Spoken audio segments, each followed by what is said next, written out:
You may notice that they stop trying to burn Hardin, cause every time the man coming back again, people from the north, south, east and west, to burn Mr. Hardin, they try their best. The man is here to stay, we can't put him away. He's a well-known man in this place today. We can jump and shout next day, Mr. Hardin still walking about. We can't get the man killed, even though the fire large, cause Hardin is a light bill. He is a fuel charge.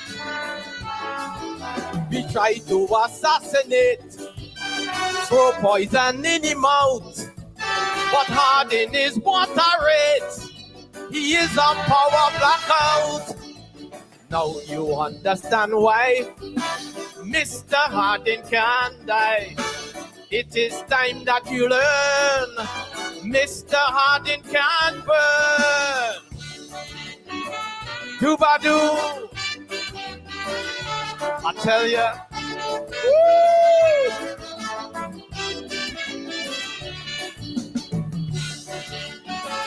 Doobadoo.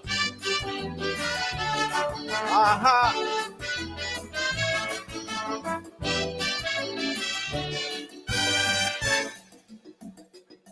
Hey, how you feeling? Come on, I'm sure you remember this one. Come on.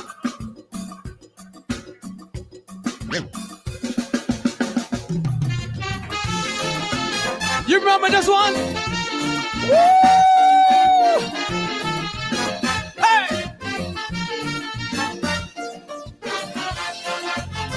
Hey!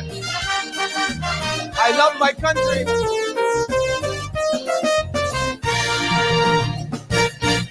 Babe, I love you. Babe, I am proud of you. Many left your shores to live in big city. That's not the case with me. No, no. Some call you bad and cried you down. Certainly not me. Of this isle I am a true son. I know my children may not reach prestigious high school, but for the big boys zone to go, they shall become a rule. And when they grow up, they may hardly find a job. And in broad daylight, they may be raped or robbed. And if we can find someone after searching 3 days, well, no problem at all. We can find them dead in a cell. I know that some foreign things really taking over slowly, but home just must be first in this country. And even if them Yankees bring in cadavers to frighten me, they can't move me. I ain't leaving. Sing for me, Barbados. Come on, sing for me. Come on. No way. This here I intend to stay. And if it rise or fall, I ain't leaving this land at all, at all, at all, at all. Hey! Hey! Hey!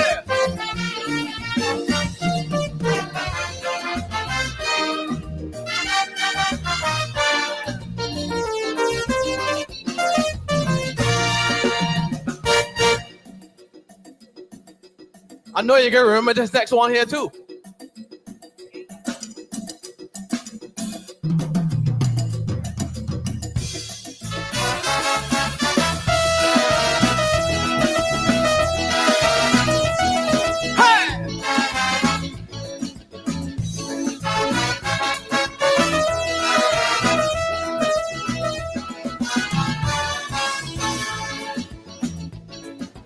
Trouble, every I told you in trouble.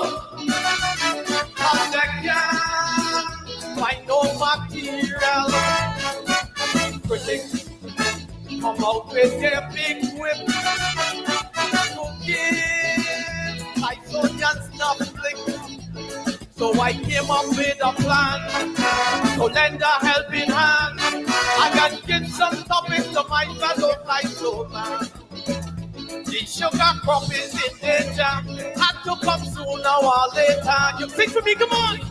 That one I give it to this fire. I hearing the talk recently about the sponsorship money. That one I give to my friend Smokey. And the movie style bank robber dressed in army attire. I calling back the old Calypsonian teller. And we need to find a solution. Too much murder on the island. That one I give it to the gun. Hospital nonsense. How people losing their patience. South Coast to Rich project. How much more money it go take? Seems like we spending too freely. Too much waste in this country. But I keeping those inside the bag for me. So this year guys soldiers have material.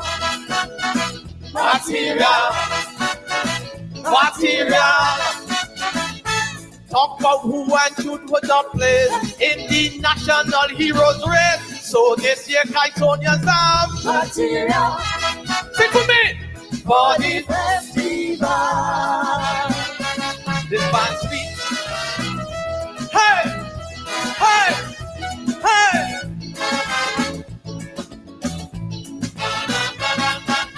Hey.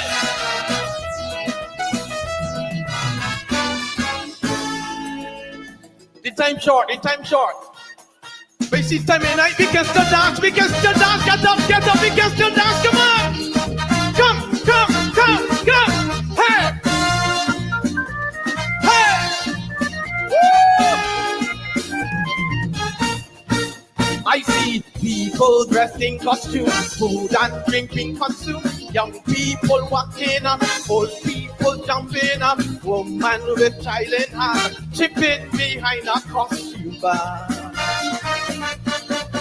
I see big truck keep coming down, singing off heavy sound. So now is all I hear, right from the start of day. All color, creed and class, moving together, making sing for the Barbados. Oi, something's happening,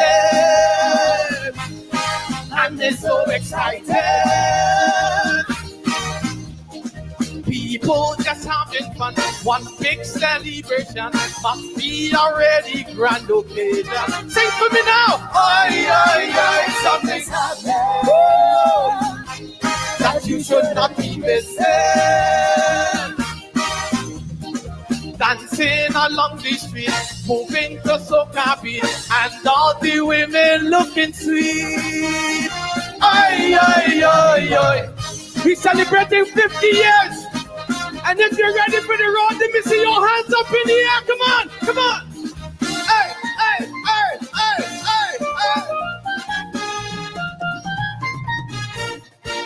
I see vendors doing good trade. No phone man got it made. People lying in the street, feeling the burning heat. Water in high demand.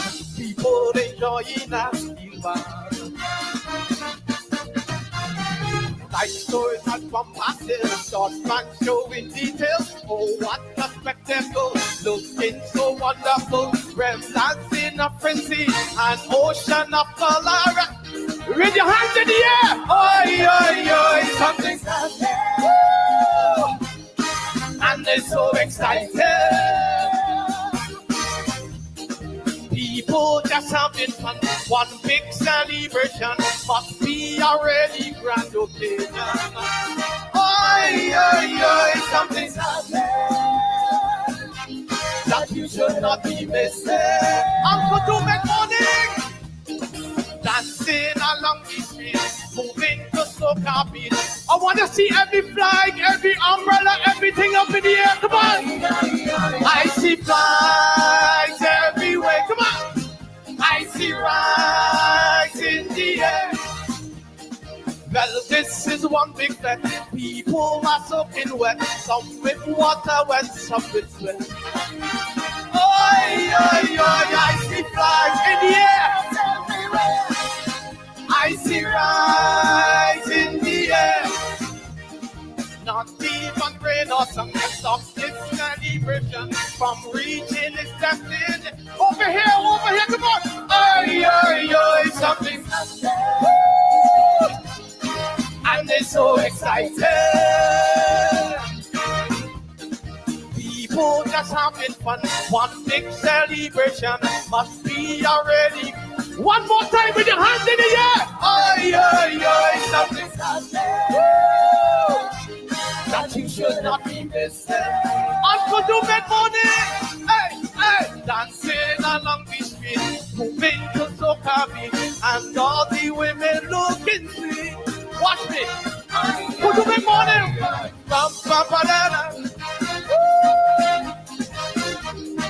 I mean, coming down Eagle Hall, coming down Eagle Hall. Hey, hey, hey, hey, hey.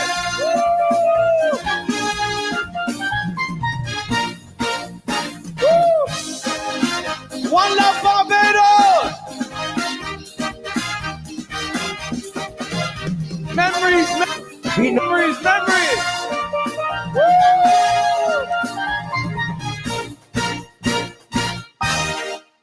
I've enjoyed every single year that I was in this competition. 42 years I've been in this competition and around this popover, and I enjoyed every single moment. Thank you! Thank you, fans. Thank you. One more time for the basket up in the red plastic bag. Good Lord. Peoples. Another man show coming, peoples. One of the best singers in the world. One of the best songwriters in the world. One of the most talented men in the world. You hear what he say? The world. He wrote a song one day live on radio in 3 minutes, 27 seconds. Until you find a man that can write better than that, he's one of the fastest songwriters in the world. Peoples, the man that gave you all the hits on the Jack, hit it, boots, all them coming at you. And also my favorite culture. English, pretending to be good. Hey, pretending to be good, good, good, just pretending to be good. Hey, pretending to be good, good. I just pretending to care about people. I just pretending to care about people. I just pretending to care about people. I just pretending to care about people. Pretending.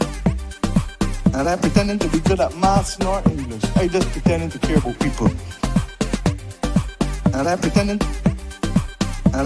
to be good at maths nor English. I just pretending to care about people. I'm pretending to be good. And I'm pretending to be good at maths nor English. I just pretending to care about people.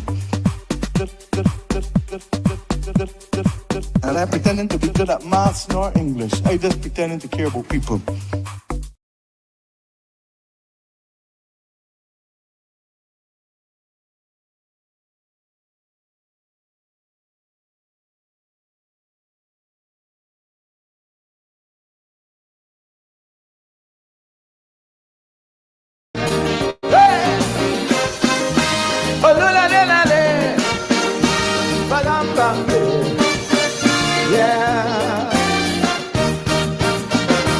Look, all of this talk for culture, driving the man, taking my side. All of the talk for culture, driving the man. Lord, I'm taking it hard. How them expect to have a culture plan for Caribbean man? From North America, we got to start here at home, and then we'll no longer roam. I will wind it from Dunk and Grover. That is my culture. Donkey steak out in pasta. That is my culture. Flying fish floating from cuckoo. That is my culture. Fried bacon, rice and stew. Well, that is my culture. So now you see what I really mean. This is my true culture in the Caribbean. Oh, now you see what I really mean. This is my true culture in the Caribbean. Hey.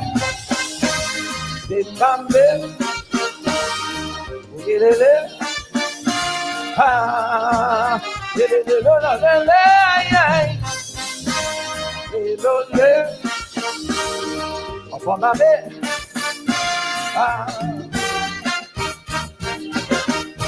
All of them shows on TV, you must agree, are not for me.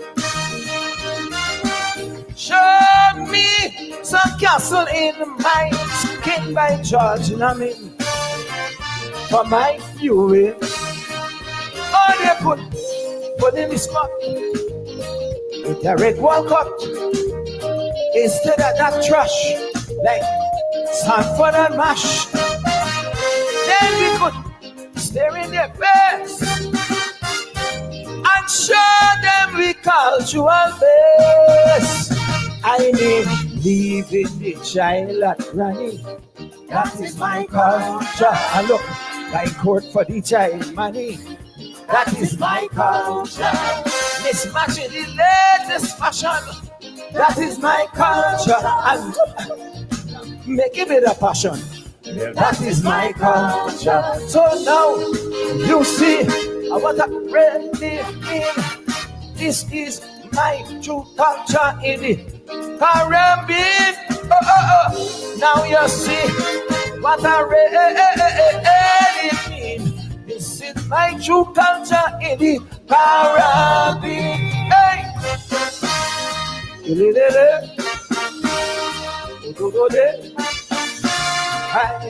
I did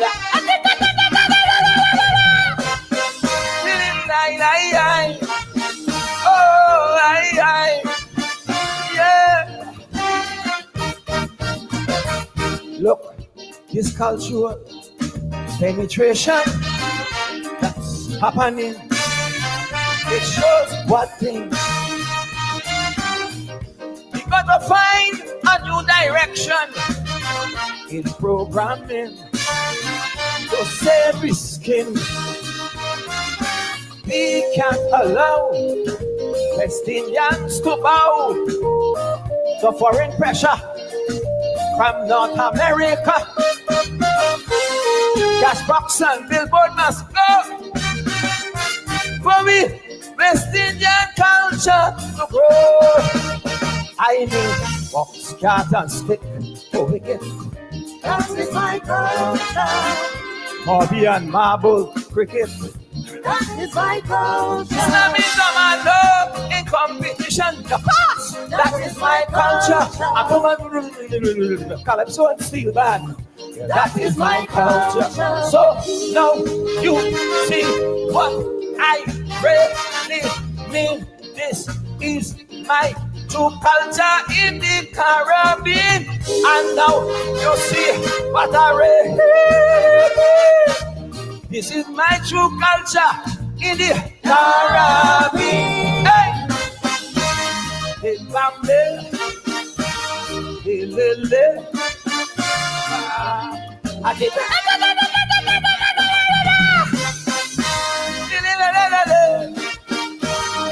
yeah, yeah.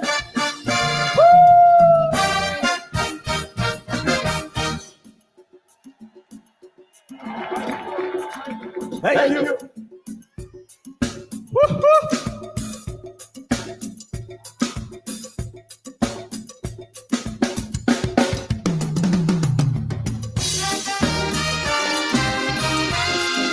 Oh, Barbadians. Hey.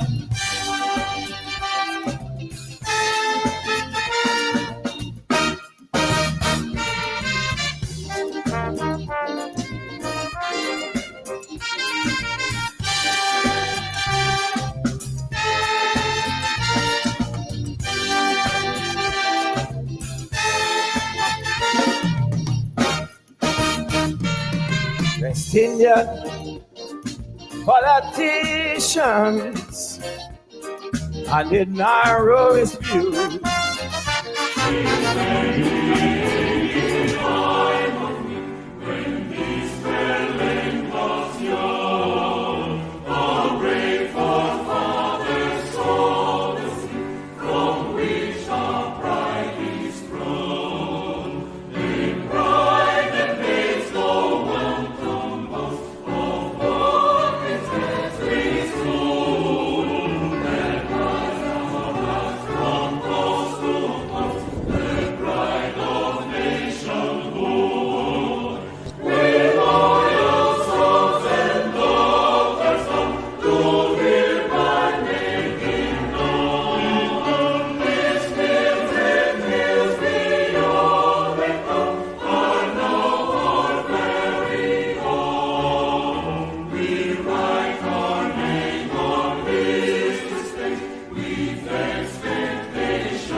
for faith. Oh, good night, Barbados. Good night, the world. We are here with you, coming to you live from Barbados. And so, folks, tonight we have a special broadcast for you. We're going to be picking up the feed from the DLP spot meeting tonight. It's their final meeting, and so that's what we're doing. We're going to ask you all to share, to like and share. Tonight is a very special night. It is the last lap. All right, so I'm going to ask Dave to come right in. I believe Dawn Marie is speaking. Dr. Dawn Marie Armstrong is speaking, and we're going to have Dr. Elvis is going to be speaking as well tonight. So we want you to stay tuned, guys. Stay tuned, okay?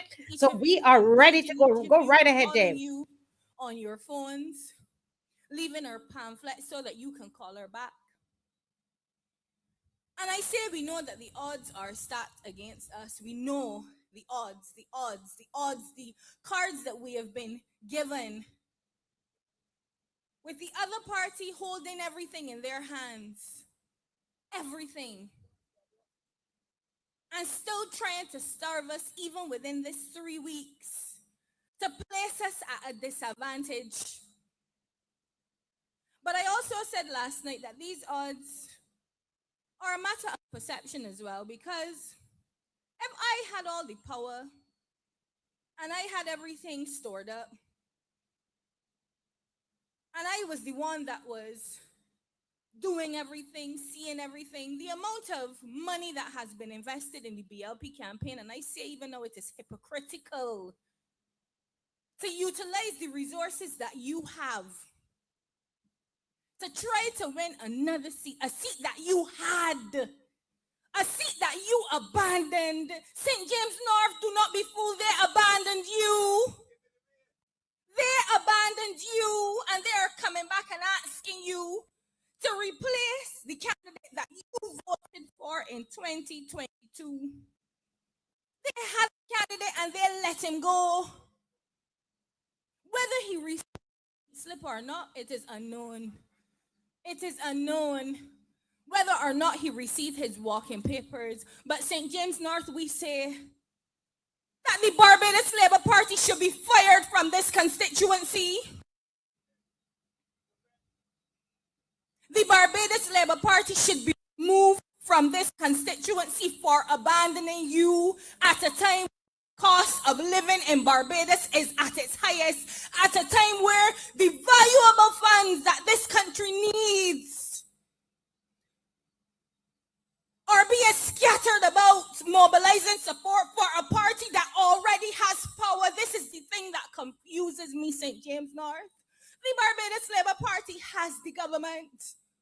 They have 29 seats in the House, well, 28 after tomorrow. Granted, Felicia will win 29 seats in the House, and they still find it necessary to bring people from all over Barbados in red shirts to this constituency to convince not just you, but themselves. Because I say, if you are confident in your ability to win this seat, you would have been quieter. If you were confident in your ability to win this seat, you would not have to know where a DLP meeting is so you can drive through and then tell the media, galong, it no start, only got 10 people there, take pictures of the 10 people. Come to ours at 10 o'clock when everybody done drive from every part of Barbados to sit down around in the red shirts and get the Barbados Labour Party now. Show everybody how much people we got. But I said this morning, as I posted, in the abundance of water, the cool is thirsty. In the abundance of water, the cool is thirsty. And you see this thing called power? People gravitate towards it, you know. You see this thing called power? And the imbalance of power in this country tonight. The minute that this seat is lost, look at how people will shift from the Barbados Labour Party. The minute that they lose this seat, our people will come from behind the screens because the engagement on our meetings In the comfort of their homes, people can watch and see without being victimized.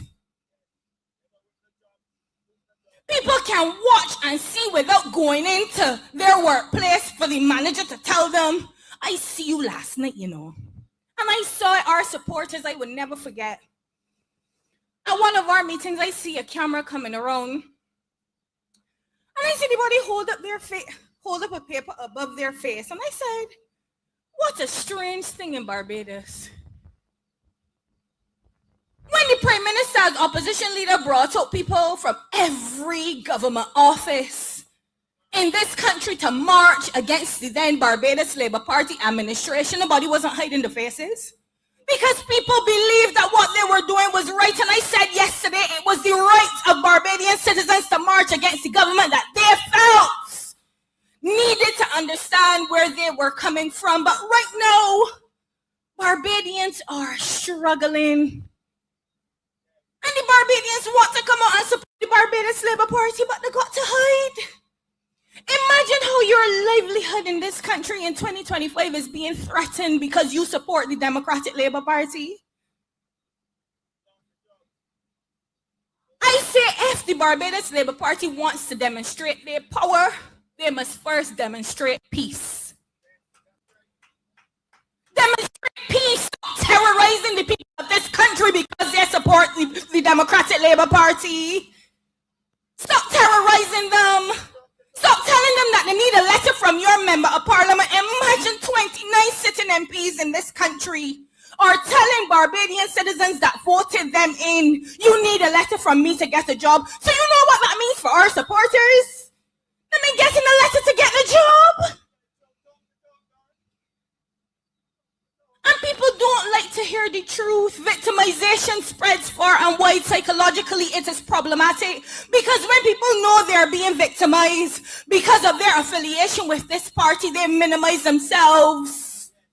But St. James North show the Barbados Labour Party strength in numbers and go and vote them out of the seats. You do not need a letter from Felicia Dujon for a job in this country. You will not need a letter from Felicia Dujon in order to get a government job. And mind you, they talk about the highest levels of employment, but they're not talking about the permanency of that employment. They're not telling you that, oh no, they're asking for young men to come and service the QEH on 3 and 6 months contract to do orderly work, but you need a letter from your MP. You want this orderly work, but you need a letter from your MP. Listen to me, right? You see this thing that is going on in this country, and I must hold my head because I never thought that employment opportunities in this country would have ever been so reduced to the will. And you know, which house to come from, who's the mother, how they used to vote. How they used to vote, you know, if they ever vote. Oh, it's not your business. It's not your business to find out how somebody voted to determine whether or not you are starving this country of the essentials. You are starving this country of what it needs to grow.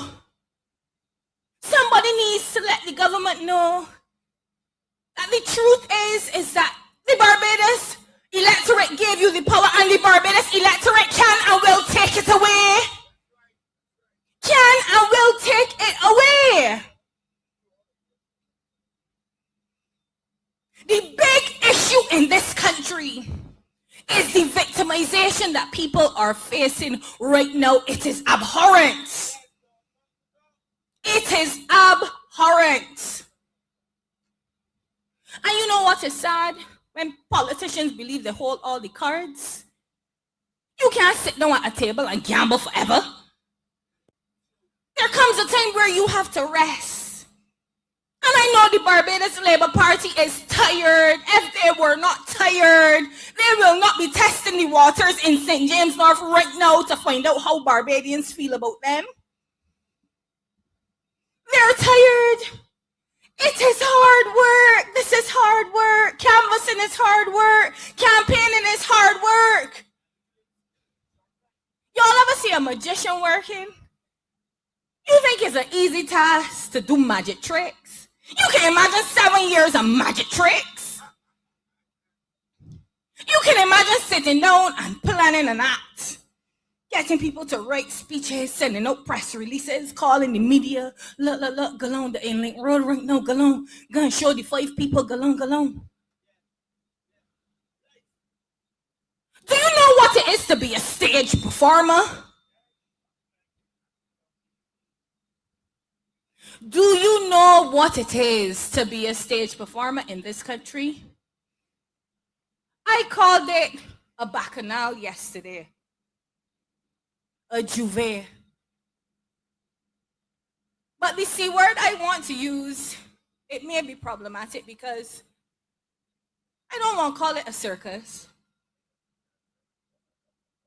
Because we know the class acts and circuses, we know what they are. But the Democratic Labour Party has steered their campaign in the most professional way. And you know when they hate to hear the truth? When their supporters come to attack you, they come from off the mainstream media pages and they come on your pages to attack you for speaking up on behalf of your party. You can imagine being bullied because you raise a view. Mind you the truth, Barbadians are living worse than they have ever been. And hear me, you know it is true. Open your cupboards now and tell me if you have food stored up until the end of the week. Open your cupboards right now and tell me, open your deep freezers, open your fridge and tell me if you have meat. Open your cupboards and tell me if you have canned goods. Lord Carlton, open your wallet and tell me if you have money. Log into your internet banking right now and tell me if that $300 that came is still there. Can you afford to save it? Can you afford to save it? And I said this evening that this Barbados Labour Party administration is making Barbados poor. And still people cannot seem to understand where I am coming from. People think poverty is to be homeless and to be on the streets and to be asking for money. There are so many Barbadians right now living in homes paying mortgages and have no money left over at the end of the month. And then this government came sneakily, because I don't even think I saw a press release about it. This reimbursement fund for the NIS 0.25%. We do not have 0.25% of our money to give this government. Up until the government stated how much collected at the pumps in this country. Up to now, the government has not stated how much revenue it collects at the pump in this country. The citizens of Barbados and the constituents of St. James North deserve to know. But they come and prance all around here so that you could vote in another one of them, so that the secrecy in this country can continue. So that the secrecy in this country can continue. Never in my 37 years now of living has politics been so masked and so secret. It's as if they're conjuring up something, a secret society of persons who believe, oh, well, we can get them to vote for us. And you know what? We ain't telling them nothing. Just a tax here, a tax there. Ever so often the Prime Minister comes out and we got to have a little squeeze. We got to have a little squeeze. You can't get to the, if you want a car in this country, you gotta go and get a loan. You can't get it. Listen to me, Prime Minister. Listen. At this rate, right? Barbadians can't even qualify for loans. At this rate, right? And she is still speaking to the people in this country that have money, you know. Oh, if you want a little car. Prime Minister, people are walking. People's cars are being taken up because they can't pay the loans. Prime Minister. People's homes are being foreclosed because they can't pay their mortgages, Prime Minister. People have their houses and can't afford food, Prime Minister. Prime Minister, please. Please speak to the majority of Barbadians that are living on the breadline in this country tonight. You are at fault, friend. Tonight, with another bacchanal, please speak to the poor amongst us, Prime Minister.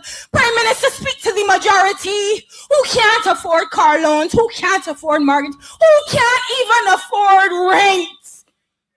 Prime Minister.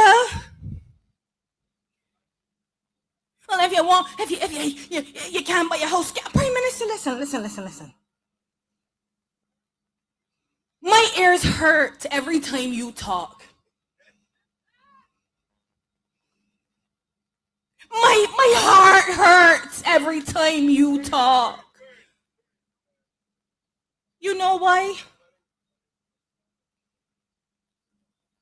Because the way I felt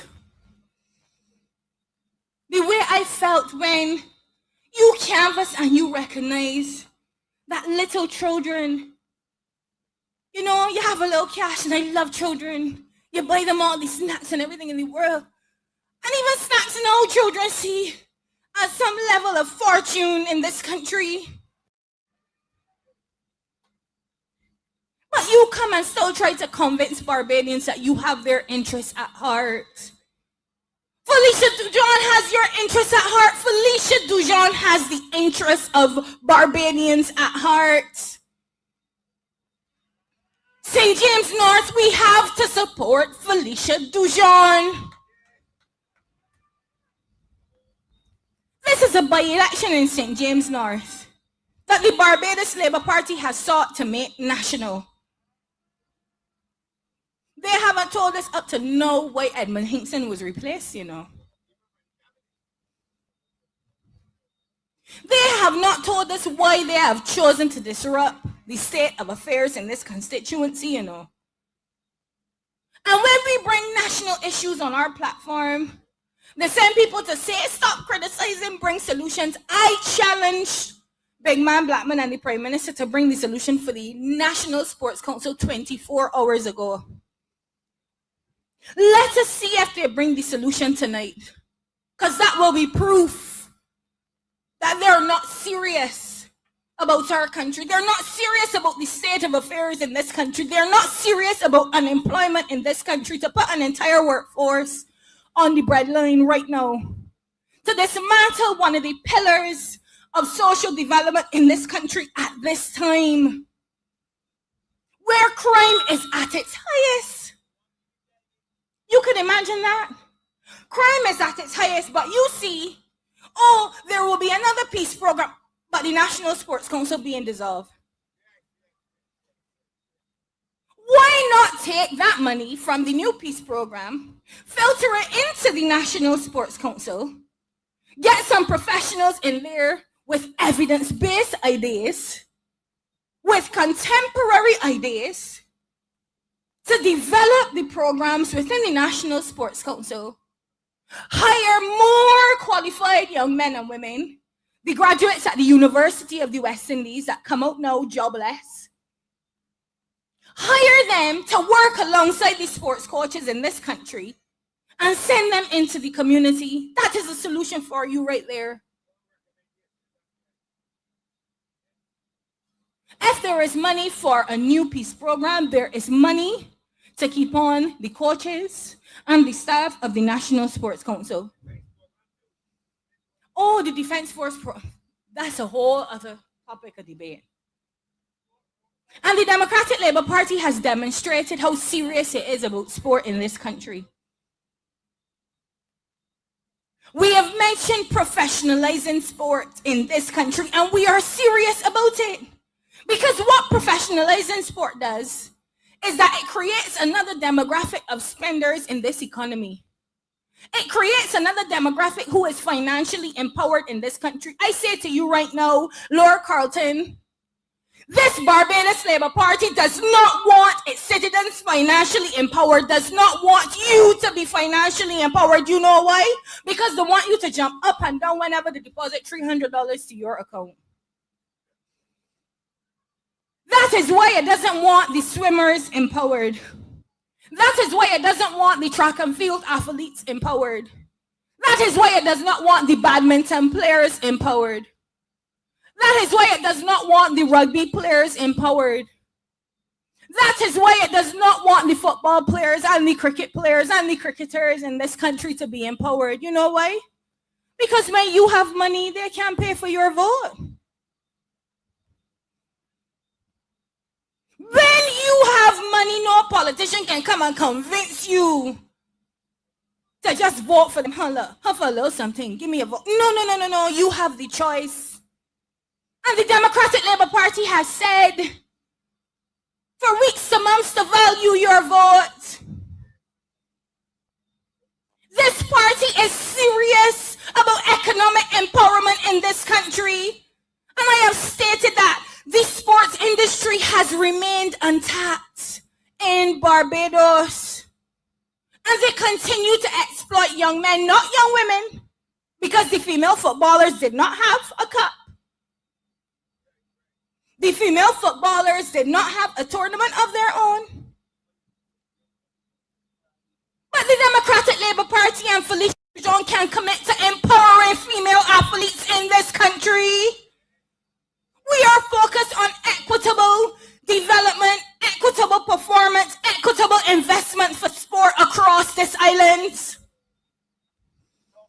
And every one of us will come here tonight and tell you why Felicia Dujon deserves your vote. Why Felicia Dujon deserves your vote. We're not just saying it because we can. We say it because it is true. St. James North, I tell you tonight, you have been used long enough. The experiment that has gone on in this constituency for 34 years has gone on long enough. Escape the laboratory of the Barbados Labour Party. Escape and get out now. Escape and vote for Felicia Dujon tomorrow from 6 a.m. to 6 p.m. Send a message to this Barbados Labour Party tomorrow. Send them wherever they are in their jobs and vote for Felicia Dujon. And thank you so much. Felicia, Felicia, she is the one. Yes, we going with Dujon. Felicia, she is the one. Yes, we going with Dujon. Felicia, she is the one. Yes, Barbados. Yes. I mean, I tell you, these speakers are already on fire. I see Adrian is right here. Good night, Adrian, all the way from Boston. Yeah. Good night. Hi, Marcia. Hi, hi, everybody. It's good to be here again. As usual, and can't remember her name. Is on Dawn fire Marie, again. Dr. Dawn Marie. Dawn Marie, right? I was Yes, calling her Anne Dr. Marie. Dawn Dawn Marie's Marie. on fire. You know, yeah. What she's saying is true. People just need to take the leap of faith and believe in themselves and go out and vote for change. You know, what she's saying is absolutely true. You have nothing to lose and a lot to gain by demonstrating to this political party that you cannot be taken for granted. You should no longer be taken for granted. So again, a very hard-hitting speech. Very hard hitting. And she said something about the constituency feeling abandoned because they don't know why, Adrian, why did Hingston resign? I was in the constituency today and spoke with someone, a BLP supporter, and they said, ma'am, I am not voting because I cannot understand why I voted in 2022 and now I have to vote again. And then very soon they're going to have another election. They're saying, she's saying to me, you're wasting my time, you're wasting energy, and you're wasting money. This is a BLP supporter who said this to me and said that I am not voting at all because this doesn't make any sense to me. What? And you know what she said? She said, but they came around to us with somebody else, with another woman. Really? That's what she said. Yes, she said they're confusing the people. She literally she spoke to me probably about 30 minutes. We were talking. I'm telling you, I'm laughing because this is classic Mia Motley of so-called brilliant person, just a brilliant speaker, but a highly untidy mind, and you're seeing it reflected in all of these initiatives. But as the lady said, it's confusing. It is chaotic. Some people say it is political strategy to bring chaos when you are attempting to hide your true intent and your true strategy from the people. You bring these things out, and it becomes the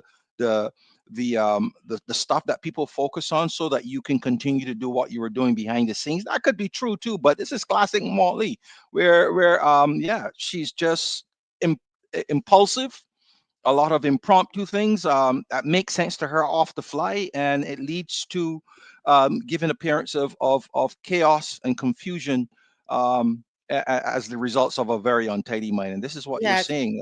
Well, But I take umbrage with her. I take umbrage with her not voting. I just don't understand why people, when they're frustrated with. We'll continue that discussion after the goodly doctor that I interviewed today. So let's hear him now. Go ahead, Dave.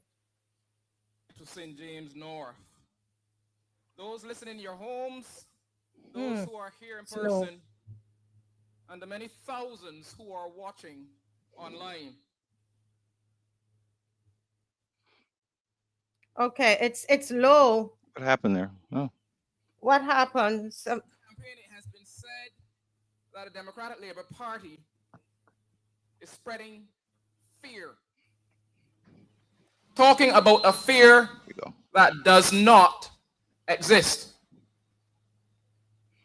We are speaking about people's felt realities. Because we are shining a light on the darkness that they have created, that has flourished under them in Barbados, they're nervous. The thing about power is that it is often said that power corrupts, and absolute power corrupts absolutely. You listened last night, and for those of you who have not as yet listened,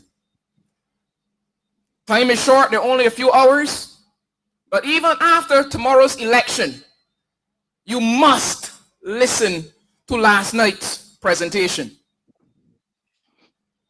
Opposition leader Ralph Thorne, the Honorable Ralph Thorne, would have spoken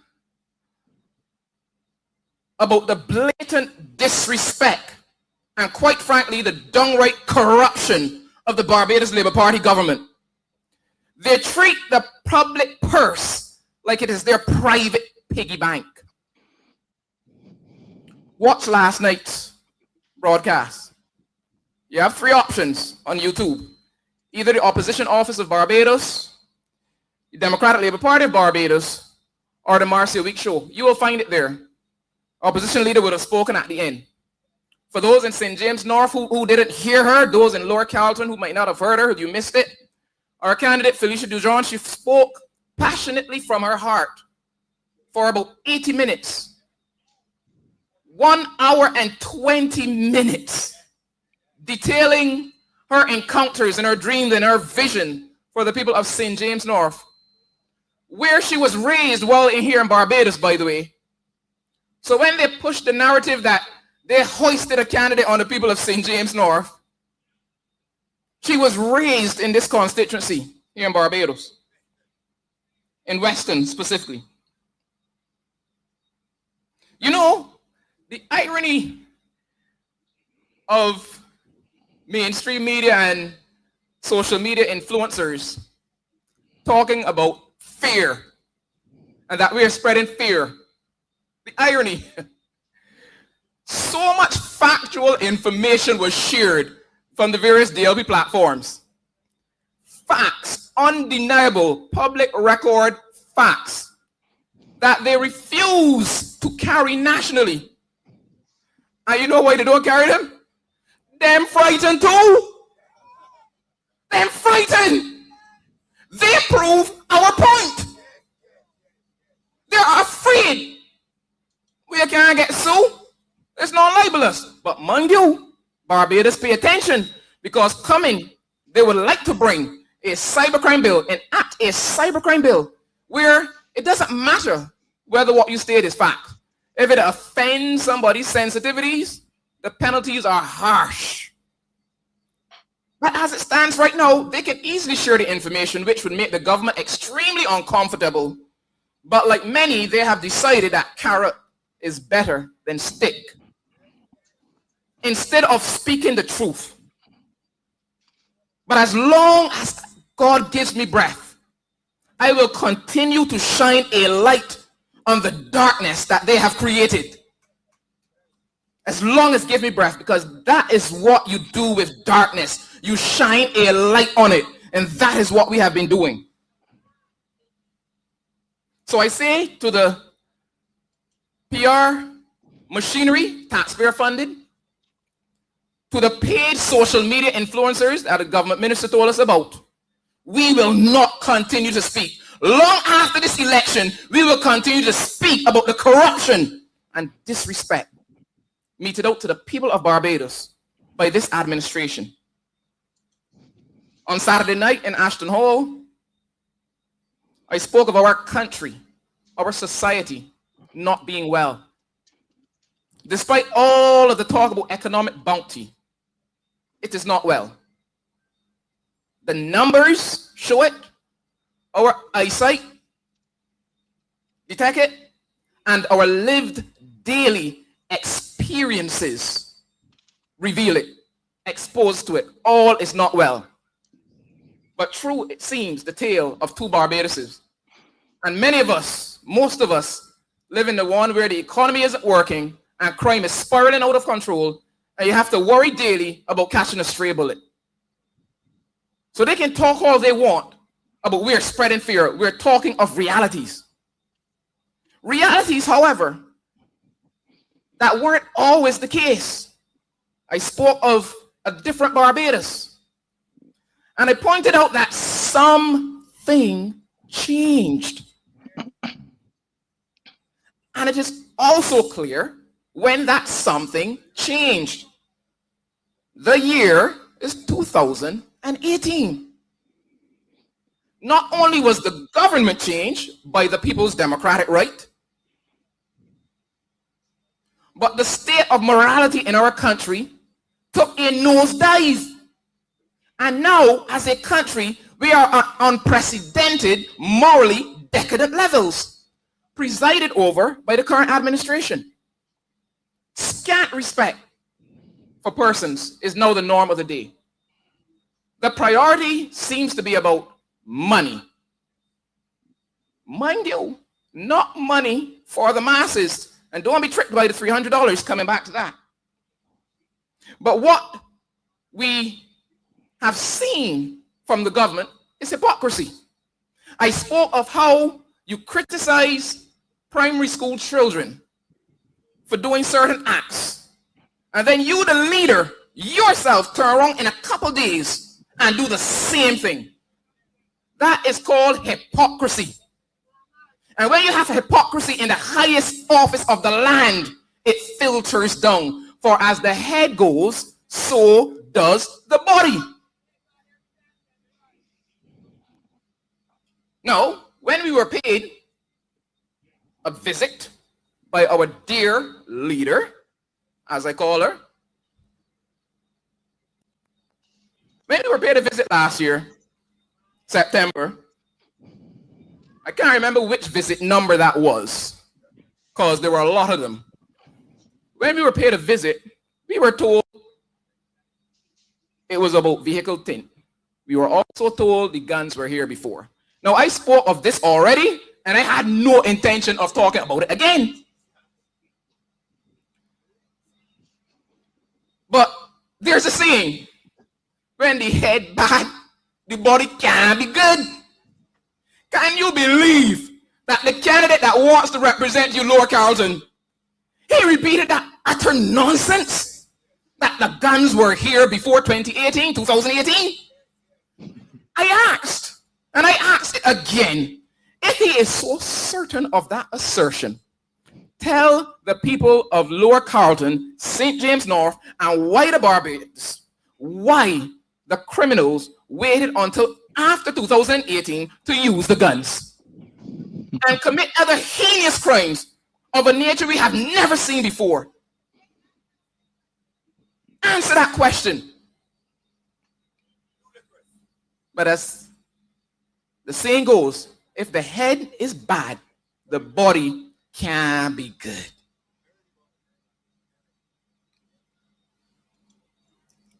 I can tell you what changed though.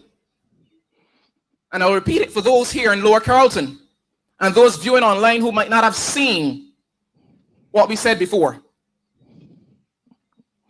We have persons known to the police canvassing in this country with senior politicians. Now, you may say, well, politicians just go all over the country and interact with everybody. And that is true. We have interactions. We meet many persons, those known to the police and those not known to the police. And of course, you know what I mean when I refer to those known to the police. But did any of us here, did the average man not known to the police get an invitation to the stately opening of Parliament?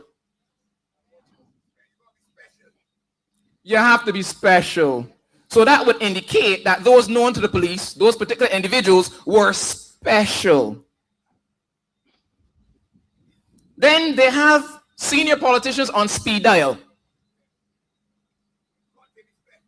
You have to be special. Then they get thousands of dollars per month each. Supposedly not to shoot. You have to be special. All the while they are getting thousands. And let this sink in, Barbadians. Let this sink in, Lower Carlton. While these criminals were being paid thousands of your tax-paying dollars, your backs were breaking under the high cost of living crisis that this country is faced with. So money was taken from you and given to known criminals. Let us not forget, and this next point, it touches me dearly. I always remember on my return to Barbados, those many occasions when I returned home on holidays from studying, you got an extra lift in your spirit where you saw the West Coast. I remember one Christmas Eve morning after a rough semester. Flight was delayed many hours. We landed sometime after 1 o'clock that morning. And I remember the feeling of relief that I felt when that plane landed. I was home. Tonight, I heard the national anthem, and as I stood there, full orchestra, because there are other versions of the national anthem out there, and they have their place. I like them. But that original full orchestra, it touches you. It gives you shivers through your spine. So I stood at attention with a sense of pride in my country. This is our home, Barbados. This is your home, Lower Carlton. The symbol most associated, most recognized anywhere in the world as being tied to Barbados, our national flag. St. James North, we must not forget this. Our flag was placed on a coffin and lowered into a grave on a foreign land, while our dear leader stood watching. I never heard if there was any apology, any sincere apology. If there was, I stand corrected. In any case, it should never have happened. Never. How could the leader of any country stand stand and watch their flag go into a grave and allow someone to pour liquid on it? How could you? An act that by itself should permanently disqualify you from holding the office of leading this great democracy.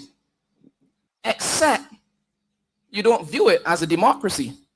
Because in a democracy, every eligible voter is entitled to vote. Said leader, during the COVID pandemic, called an unnecessary election, except it was necessary for personal selfish gains, and knowingly barred thousands of eligible voters.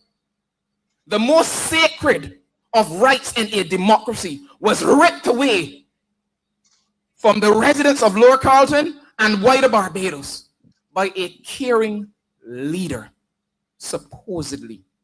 Another act which should permanently disqualify. How could you have done it? You mean you're that selfish? There was no rush.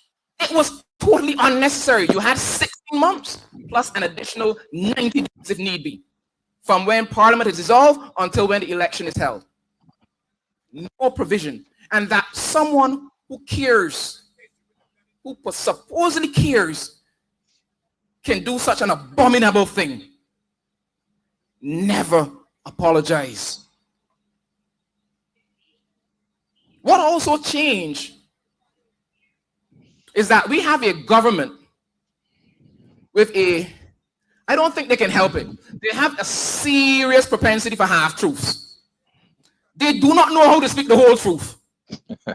They love pulling the wool over our eyes, pretending that all is well, when our experiences, our daily encounters tell us a very different story.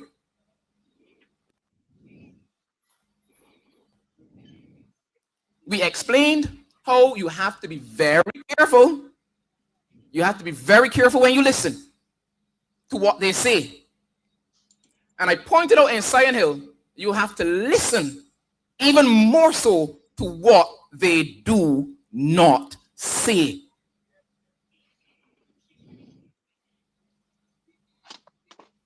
Now, this election in a few hours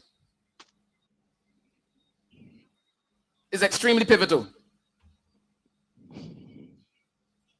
We have a candidate, Felicia Dujon, with a long track record of representation. Caring. She doesn't have to pretend. We have a candidate that was plucked from Geneva, placed in one ministry, placed in another ministry, and now they have to create the illusion that he was running around the country last year, supposedly listening to constituents' concerns. Yet they're only now talking about, you need to fix this, you need to fix that. Only now recognizing, it seems, that there's a flooding problem in Trents that has existed for the entire 35 years that they were representing St. James North. Only now talking about doing studies. Only now realizing that playing fields are limited. Only now to realize that they need street lights. It speaks of a level of utter disrespect that should never be tolerated in our country from any party, any politician. St. James North, you have an opportunity to raise the standard of politics in Barbados, to show the rest of Barbados what true representation is. So I urge you to look beyond. As you consider your ex, those of you who have not already decided, and those who have decided but realize that the vote for the Barbados Labour Party is a vote for more of the same, and you're going to put your ex next to Felicia Dujon. For those of you, I mean, I've always voted BLP. That's my party. My father will roll in the grave if he know that I vote for somebody else. Well, your father ain't gonna know. When you go in there and cast that X next to Felicia Dujon, no one will know. With a clear conscience, you can put your ex next to the candidate who you know will represent you above the concerns of a government, with you as an afterthought, maybe. So look beyond the $300. It is your money. Take it and spend it. But you know, before they gave you the $300, they had already worked out how they were going to get it back from you. Wickedness. Money started to be dished out. Minus the red shirt. Apologize on their behalf that they didn't give you the red shirt. Money started to be dished out on May 14th. Do you know that I got my land tax bill May 12th? So before you get the $300, it's gone. Look beyond the $300. Look beyond the promises. They have no shame. 35 years of abject abuse and disrespect. And now asking for your vote. Look beyond. And you will see that in the Barbados of the last 7 years, it's been about big money first. And the small man, maybe an afterthought. Look beyond tomorrow, and you will see that an oppressive, draconian cybercrime bill awaits you, no doubt supported by their candidate. Look beyond. Look beyond, Lord Carlton, the big talk, and see that the government's candidate, his achievements are none to non-existent. I am made to understand that he was in a building in Geneva, so I guess signing a few papers is... Felicia Dujon, on the other hand, however, has received awards from UNESCO, UN Women, has been a tireless advocate for those in Barbados. I reminded her last night, and I apologize to the audience. I forgot to mention their candidate's most outstanding achievement. The record for being the Minister of Education that took the shortest time to seriously offend the in our country. Mr. Blackman, take a bow.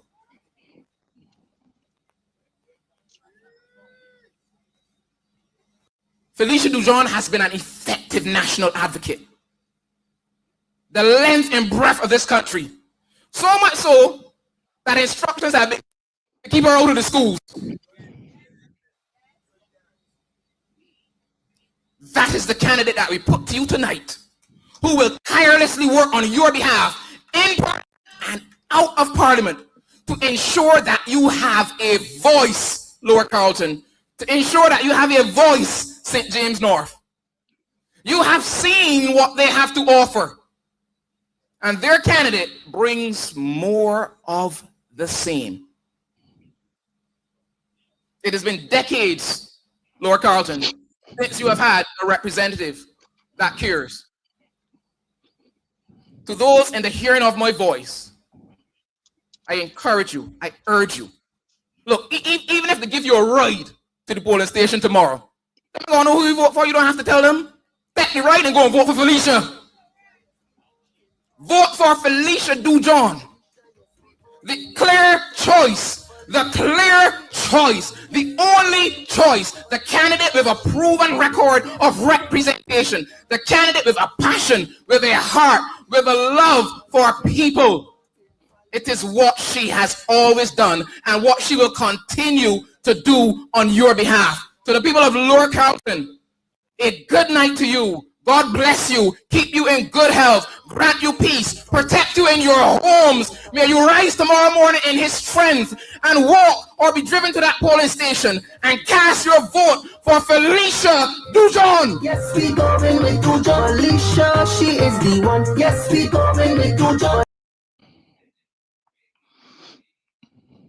This man, I tell you, Oh my God, trouble, trouble, trouble. I tell we have not seen, you know, all that there needs to be seen with this man. I tell you, this is uh, every time I listen to him, there's just something, you know, there's something about what he does. But over to you, Adrian. Yes, he's powerful and effective. Two great speakers in a row. Yes, he is someone to watch. I'm sure that the Motley team is um, looking and probably will attempt to do what they normally do, try to poach, and if not poach, try to destroy. And we'll see how that goes. But Yeah. yeah, it's I heard that Peter Wickham is trying to already and saying he think he might be related, and you know well, Dr. Elvis is saying, listen, I don't know him, I don't know nothing about him, my mom doesn't know anything about him, you know, yeah, so it's quite interesting. But I'm seeing Senator Ryan is here. They're coming up fast and furious, I tell you. yeah, because I think they have till 12 o'clock tonight, or just before to 11 shut down. until 11. Okay. Yeah. Yeah. Not change the government, but it will give you a stronger opposition in the Parliament of Barbados. And why is a stronger opposition important? Because this government has been sweeping everything under the rug. They are hiding every single thing that they do from you knowing what is going on in this country. And if not for Ralph Thorne crossing the floor last year, Bajans would not have known nothing that is going on in this country. Having a strong opposition is extremely important for democracy in Barbados. Please, Barbados is depending on you to send a message to this Barbados Labour Party government that we are not pleased, that you are not pleased, and that we want a real strong opposition come tomorrow. And if not for Ralph Thorne and the Democratic Labour Party, amidst all of the talk about the Democratic Labour Party and what has happened over the last year, if not for Ralph Thorne and the Democratic Labour Party, who has been advocating on behalf of the citizens of this country, on behalf of the constituents of St. James North. Do you remember just the other day when we had Hurricane Beryl? Where was Chad Blackman fighting on behalf of the fisher folk? He claimed that he was walking around canvassing for a year, and you did not hear him come out in support of the fisher folk in this constituency. Down in Weston. But you can imagine that Ralph Thorne had to fight and ask this government to extend the little monies that they offer them from 3 weeks to 6 weeks. It was because of his tireless efforts. It should not be taken lightly. And he did this amount at a time when a lot of Bajans were even against the same fisher folk for not insuring their vessels. People on social media cuss him and cuss the Democratic Labour Party. Where was Chad Blackman? Chad Blackman was waiting for the photo opportunity. In September last year, he got the photo opportunity when the new fish market was being opened. And as soon as they turn off the cameras, they turn off the lights, I went home because the fish market was not open. In January, 5 months after, there were still complaints. And at the end of January, it was being reopened, and the fisher folk down there was complaining about not having an ice machine, not having proper locker facilities. Where was Chad Blackman, St. James North? he is an opportunist. They think that this is a safe seat, and Mayor's favorites must be ushered in safe seats. Remember St. George North, when the other young lady was canvassing with the former candidate, I was forced to sit on the press conference and pass the baton to Tony Moore. Unwillingly, after working years in the constituency, she was next in line. Ralph Thorne told you who was next in line here as well, who was working with Edmund Hinkson. But Edmund Hinkson passed a dirty baton. Jesse Hocore really passed a dirty baton to the Minister of Employment, Kurt Humphrey. He said it. I have passed a dirty baton to you. Hinkson passed a dirty baton because the representation in St. James North is piss poor. Poor. So much so that the former member of parliament cannot even face the constituents. You know where he was? St. Lucia Jazz Festival. Cannot face the constituents. But he is not brave enough to tell you that that letter is very possible that that letter of resignation was handed to him and that he did not resign on his own will. But a real opposition, strengthening the opposition is very important. St. James North, it is important because there would be no action to support the police force if Ralph Thorne was sitting on the side of the government. And I don't have to rehash it. He spoke to you the other night about his advocacy and the grounds that he is making in making sure that we have some dignity in our police service. He spoke on length about the corruption in Hope. How would we have known in Hope getting paid £8,000 a month and that $60 million of taxpayers' money has been thrown away if there wasn't an opposition, a brave Ralph Thorne and a strong Democratic Labour Party behind him? How would we have known that? I said to you all that do not expect to see the Minister of Housing on this campaign trail. I said it. Have you seen him? Have you seen him? He is not on the campaign trail because he is responsible for squandering all of the taxpayers' money on the Hope. $60 million gone, and that's why you need an opposition, because our hard-earned taxpayers' money is being squandered away as we speak. That same Hope, based on the Auditor General, is telling us today, St. James North, it's telling us today, Barbados, that houses are being imported for Guyana, and that if they were supposed to cost $85,000 to build a board home, to construct a board home, it is now going to cost close to $200,000 per home. And it is going to cost taxpayers $43.7 million in wastage.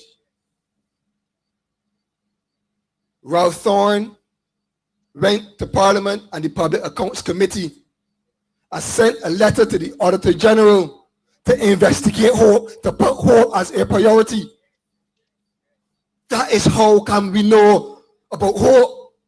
Please strengthen the opposition.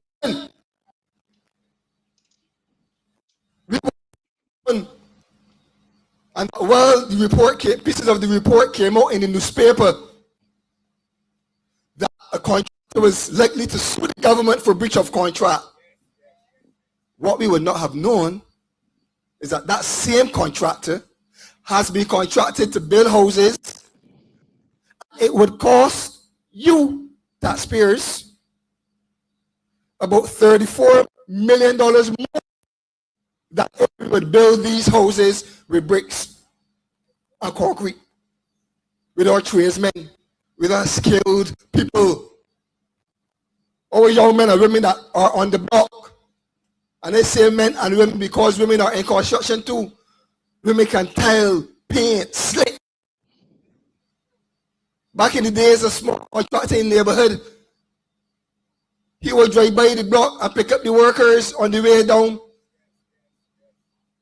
He didn't have to go and look for all sorts of foreign people to employ.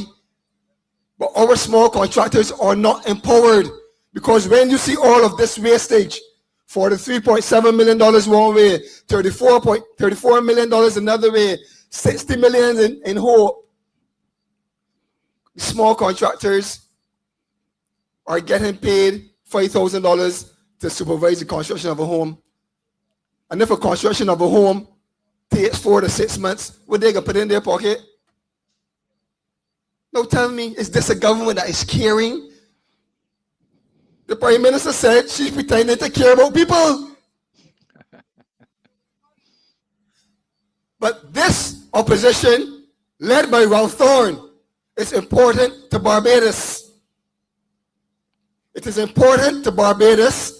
It is important that Felicia sits next to Ralph Thorne so she can be another voice, another person to investigate what is going on, another person to dissect what is going on, another person to bring real representation to St. James North.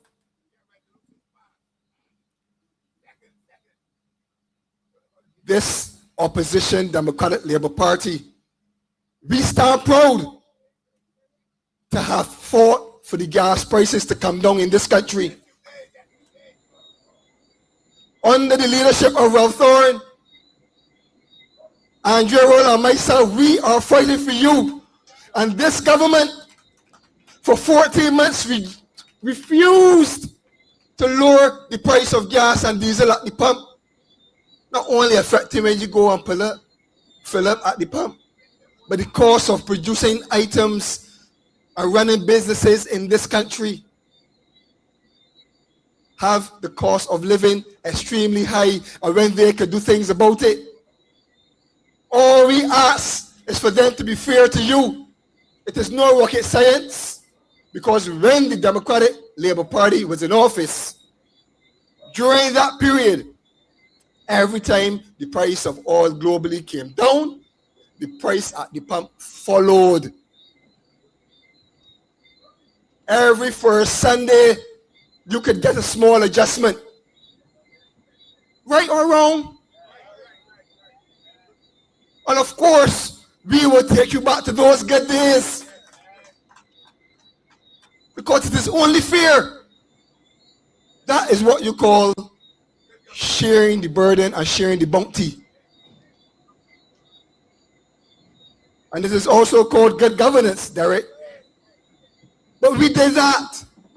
But since December, the price of oil, gas at the pump has not been reduced since that one-off instance, that little Christmas gift. And the price of oil globally continues to decline. My last check tells me as much as 8.5% decline in the price of oil internationally when compared to the price in December. But we are made to believe that a minister that will tell you come and carpool you when the gas prices were killing us. The government said come and carpool. Carpool, we want to keep it noise for, always complaining. Remember that? We need a stronger opposition until the next election. And we will be talking something different at the general election. But tonight we're talking about strengthening the opposition with Felicia DeJohn. How would we have known that there is a man getting paid $140,000 a month in this country, if not for Ralph Thorne?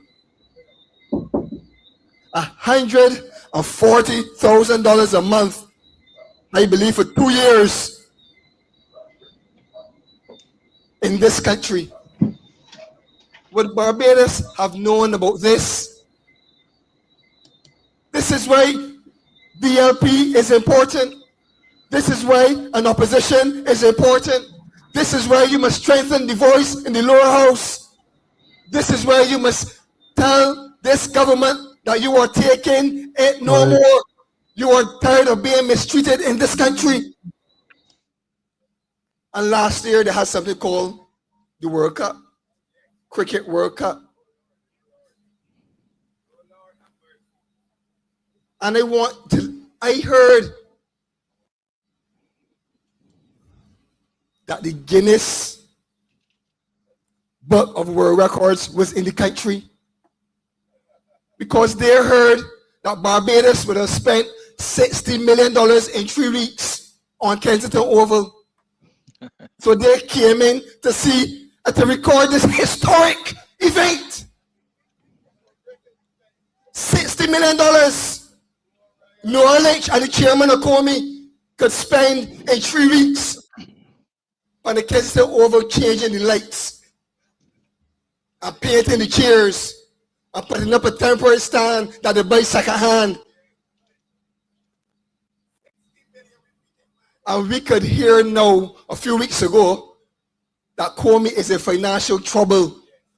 A report came out in the paper that Comey is in financial trouble. It has to be in financial trouble. It already gets a subvention. In other words, you are already supporting its operation because it does not make enough money to pay the bills, but the government borrowed $50 million. And they had overruns. It was close to about $60 million. The Guinness Book of World Records has it recorded. And you contrast that effort to the effort to save Barbadians from the cost of living increases. We have to rely on political gimmicks to get something. 1 minute it is a 3 month. Do this for 3 months. Next minute, do this for 6 months. Next minute, we can extend this 3 months into another 3 months. Temporary solutions for permanent problems in this country. Well, the VAT remains at 17.5%, a broken promise by this government. And the VAT is raking in so much money because the government is enjoying that prices are going up at the port when things land. So of course, the higher price at the port, the more VAT they're going to make, the more duty they're going to make, the more excise tax they're going to make. So they're not doing you any favor. Any favor.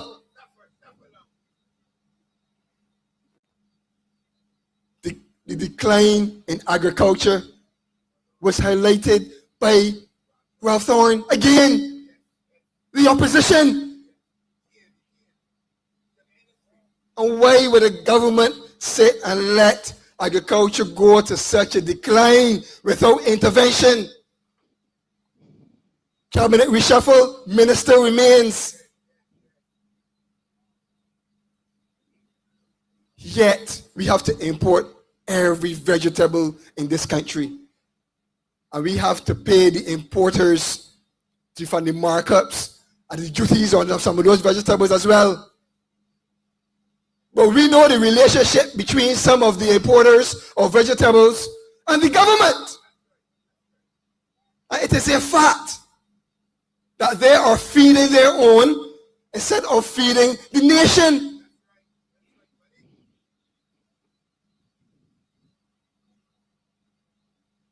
Because there is an opposition, the phones of the Democratic Labour Party are ringing again, and people are complaining about all of the things that this government is doing wrong. The National Cultural Foundation is in a mess. And since that CEO took office, they can't get somebody to stay on there for 6 months. Over 50 resignations. Word on the street is that the CEO does not answer to the minister. She only answers to the big boss. the big works boss. And we have not seen the Minister of Culture on this campaign either. She is silent. She is silent like how she was silent when we debated the bill for the change in Whole Town Civic Center. And as Minister of Culture, she sat silently. This is the government that you have. And she now is presiding over regathering. And the regathering event in St. John is now in St. James North at Folkestone. Because them down at Folkestone tonight, regathering. You ain't hear nothing about St. John and regathering anymore. Oh my God. They're down with George Griffith. They're down with the Minister of Sports or the Sporting Minister. And they are down at Folkestone, big stage, and the party can start just now. They can just give a little speech or two. But they can start to walk up down there. But we're going to make sure that we walk up tomorrow. St. James North, come out and vote for opposition. Come out and vote for fairness. Come out and vote for a person that is going to stand up and defend you. Not for one that is going to line up behind their leader and say, yes, boss. I is the big man, but you's the big boss. So your decision, St. James North, is easy. Barbados is depending on you. We plead with you to send a message to this government. And tomorrow, do not stay home. Come out in your numbers. Bring your mother, your father, your aunt, your uncle, your cousin, your niece, your nephew. Anyone that is eligible to vote tomorrow, take them to the polls and vote DLP. Vote for Chedu John. And if they try to incentivize you to do otherwise, take the incentive and follow your conscience. St. James North, we have given you a fair lady, a strong lady, a fighter, an advocate. You heard her. And she sounds as though she's been in the constituency for a year. And that man sounds as though he's been in the constituency for 3 weeks. Educator, mother, advocate. Strong, firm, fearless. Constituents of St. James North, go out tomorrow and send a signal to this Barbados Labour Party that you are ready to support the Democratic Party. You are ready to support a strengthening of the opposition. You are ready to send a message to say enough is enough and that you had enough. So vote Felicia Dujon. Thank you. She is the one. Yes, we going with You are clapping there. You're Welcome, Mr. Lewis. We have to make quick comments because everything going so quickly. You're clapping there. What you're clapping so much about? Wow, these fellas are coming powerful, man. Powerful. You know, I've been sitting back, relaxing, man. I listen to good night, Adrian. And Hey, Mr. Lewis, how you doing, man? Opposition. I'm cool all the while. Mhm. You know, and I listened there to Dr. Wickham, you know, and then the lady before that, Dawn Marie. Yeah, Dawn Marie Armstrong, Dr. Dawn Marie Armstrong. Beautiful, man. You know, I just locked on to the speeches, man. It's just wonderful to be able to just sit back, relax, and listen, you know. But These you guys know, are powerful. you know, they need transportation, you know, Adrian, to bring out the vote. Yes. They're asking everybody, if you're listening, to call 240-7158. to to get the voter turnout Yeah. that is necessary. They need help with transportation. So you would drive your own transportation, and it's between 6 a.m. to 6 p.m. And I know, Adrian, you're always talking about voter turnout. Yep. 2407158. Yes.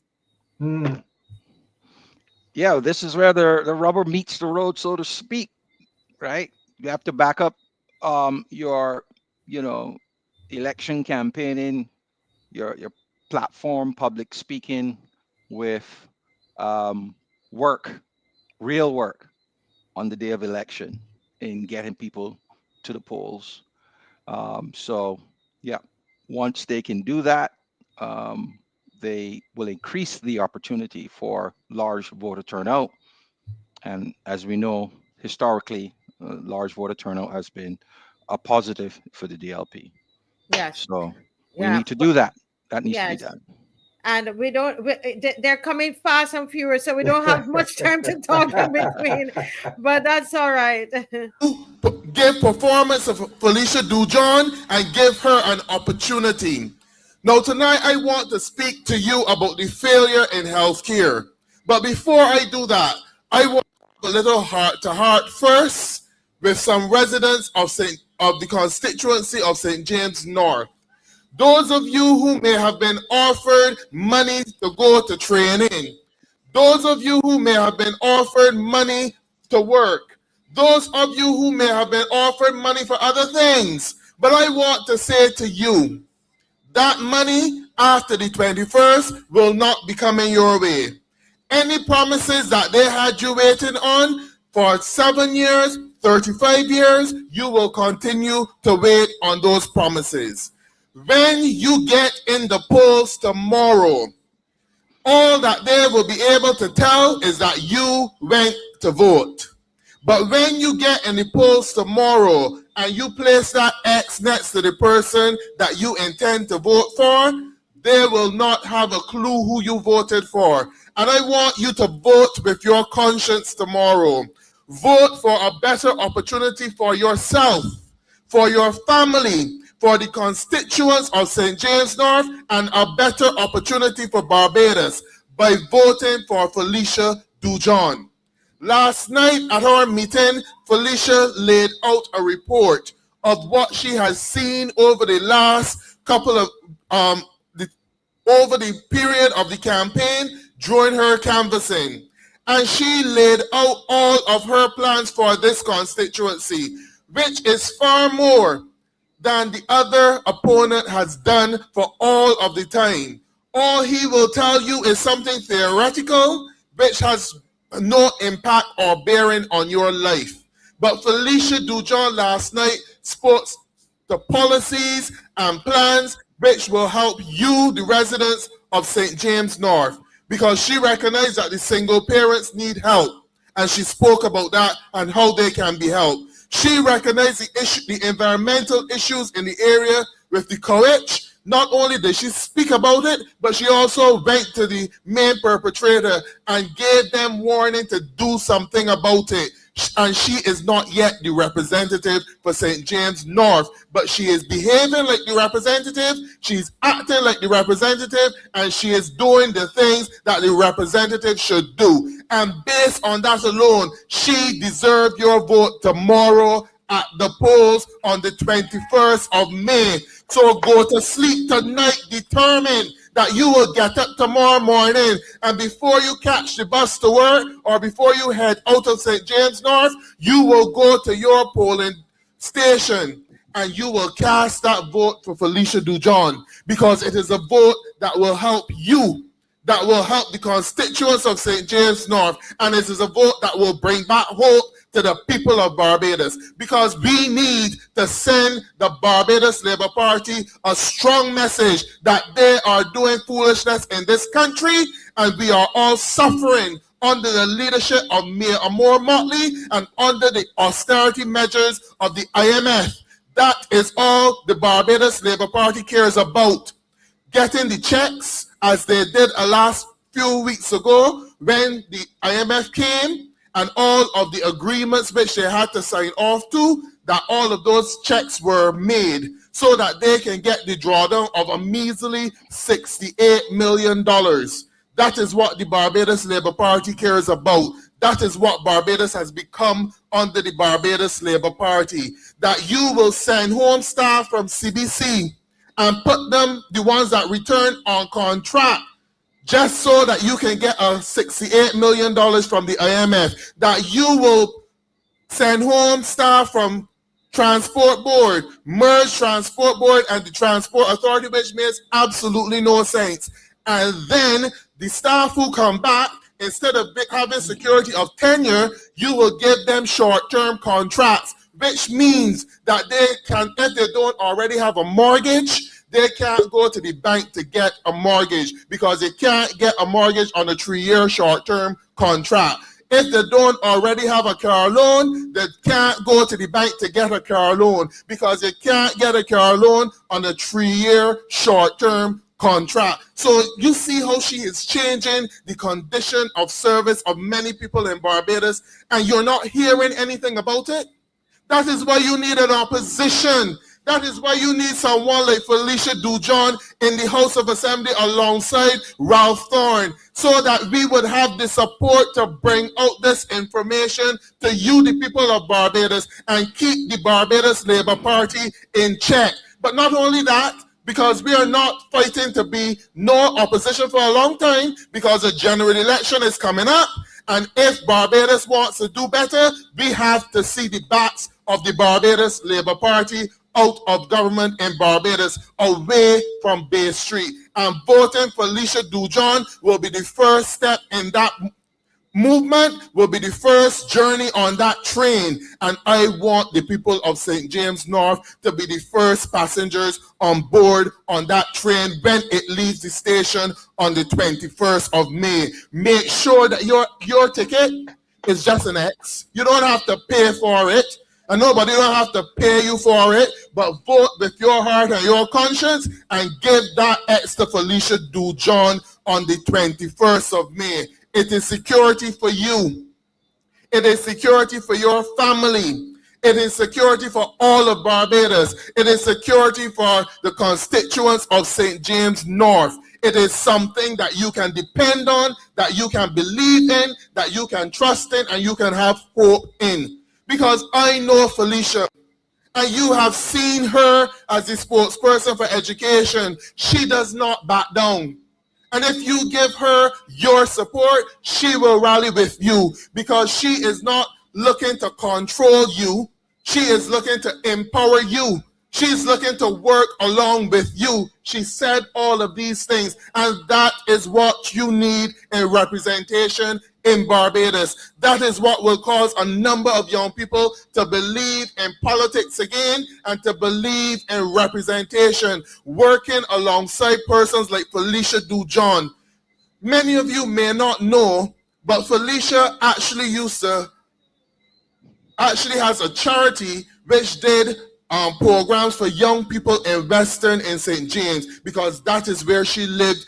And when she came to Barbados, that is where she has family and connections. And she did a program for young people in Western and St. James. So we are not talking to someone who saw an opportunity in politics and now jump on the bandwagon. We are talking about someone who has led a life of service to people and helping other people. That is what you need to vote for. Don't vote for somebody who just want to put who just wants to put something on their CV or believe that it is part of their family history and their destiny. Because those people who believe it is their destiny, they're not interested in you. Once they get what they want, they have already ticked off their box. So and they will forget about you easily. But you want someone who will continue to fight for you and who will believe in you, empower you, and work with you, build that relationship with you. And that person is Felicia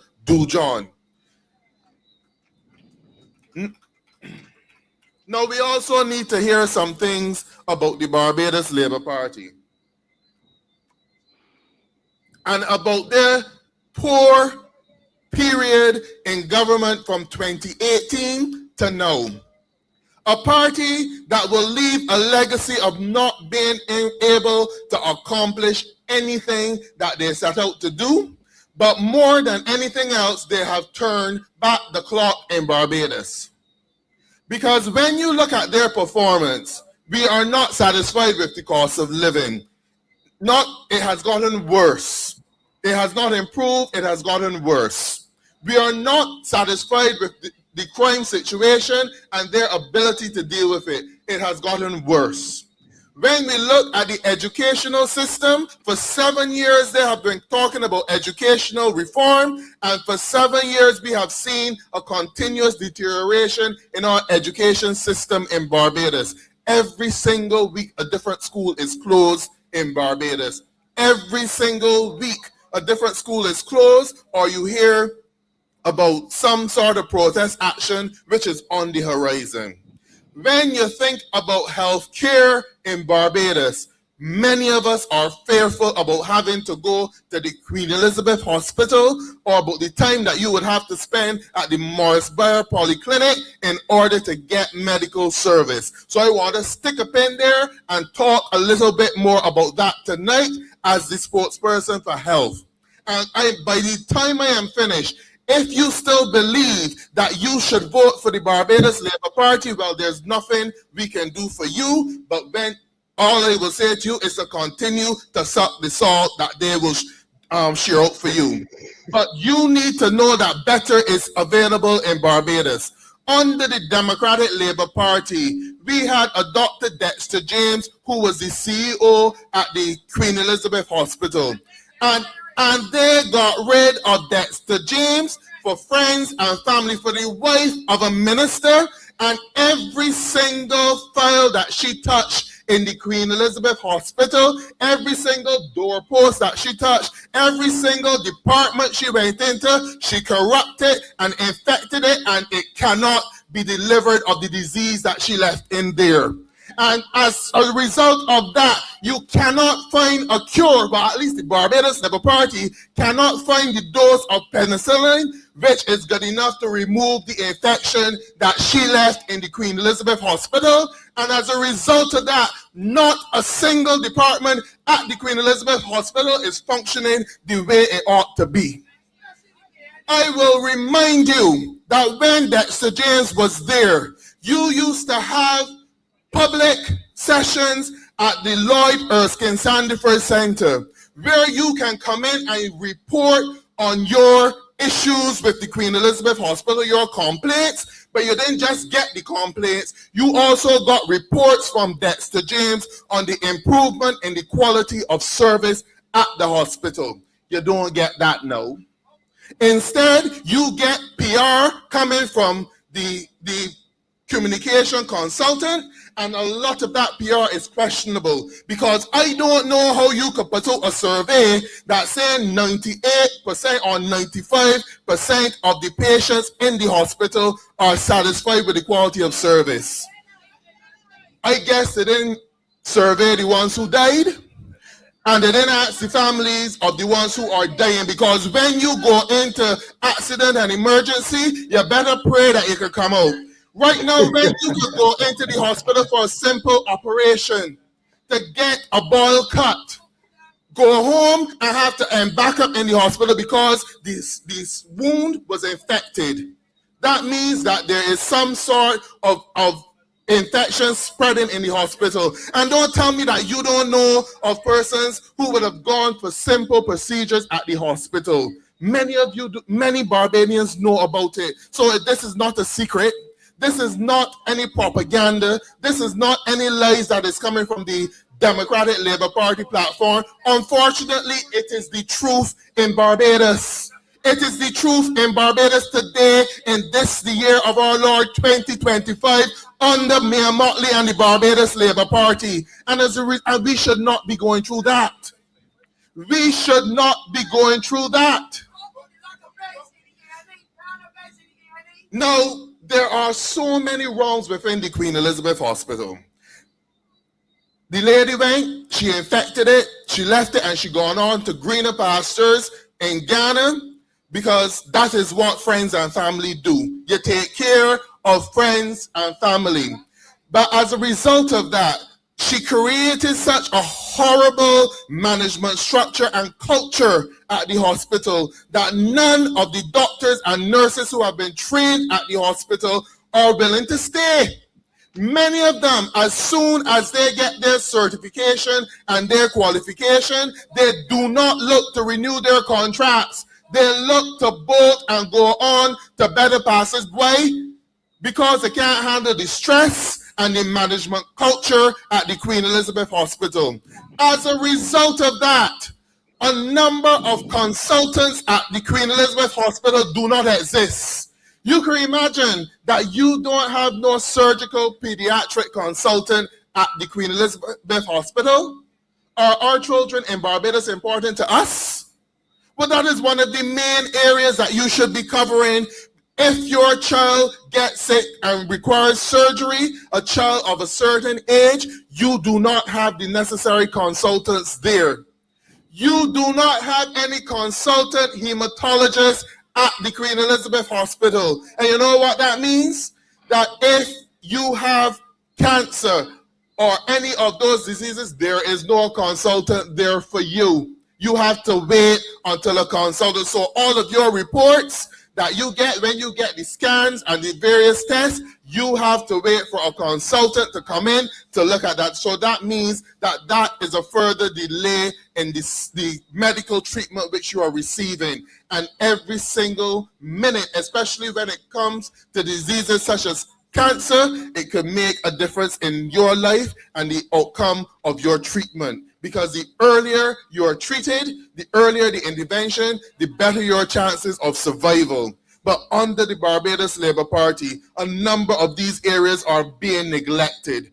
For that, they do not deserve your vote on the 21st. You only reward people for performance, not for failure, and they have failed miserably. When it comes, we spoke about the doctors, but when it comes to the nurses, the culture among the nurses is also bad too. I don't know how many of you know that in the final stages of the estimates debate in March, this Barbados Labour Party government bought supplementaries to the House of Parliament for over $273 million. In that $273 million was bought up $30 million for the Queen Elizabeth Hospital for the recruitment of nurses from Ghana. Now tell me if that makes sense to you. $30 million for the recruitment of nurses from Ghana. And no, I don't want to disparage against the nurses from Ghana, but I do know that there have been some complaints with regard to the qualification of these nurses and the skills and ability of these nurses, to the extent that the Barbadian nurses who work alongside them find that they have to look over everything, so they're given double work.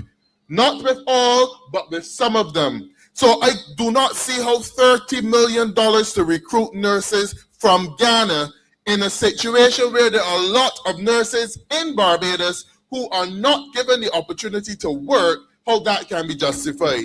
If you spent $30 million to recruit nurses from Ghana, how much are you spending to train nurses in Barbados? Because a lot of those nurses from Ghana, especially in the first batch, use Barbados as a stepping stone to get to the UK and get to the USA. They did not stay here for very long. And I would think that a government that really cares for its people will spend that money to train and recruit nurses here in Barbados. There are a number of things which need to be done to assist the nurses in Barbados.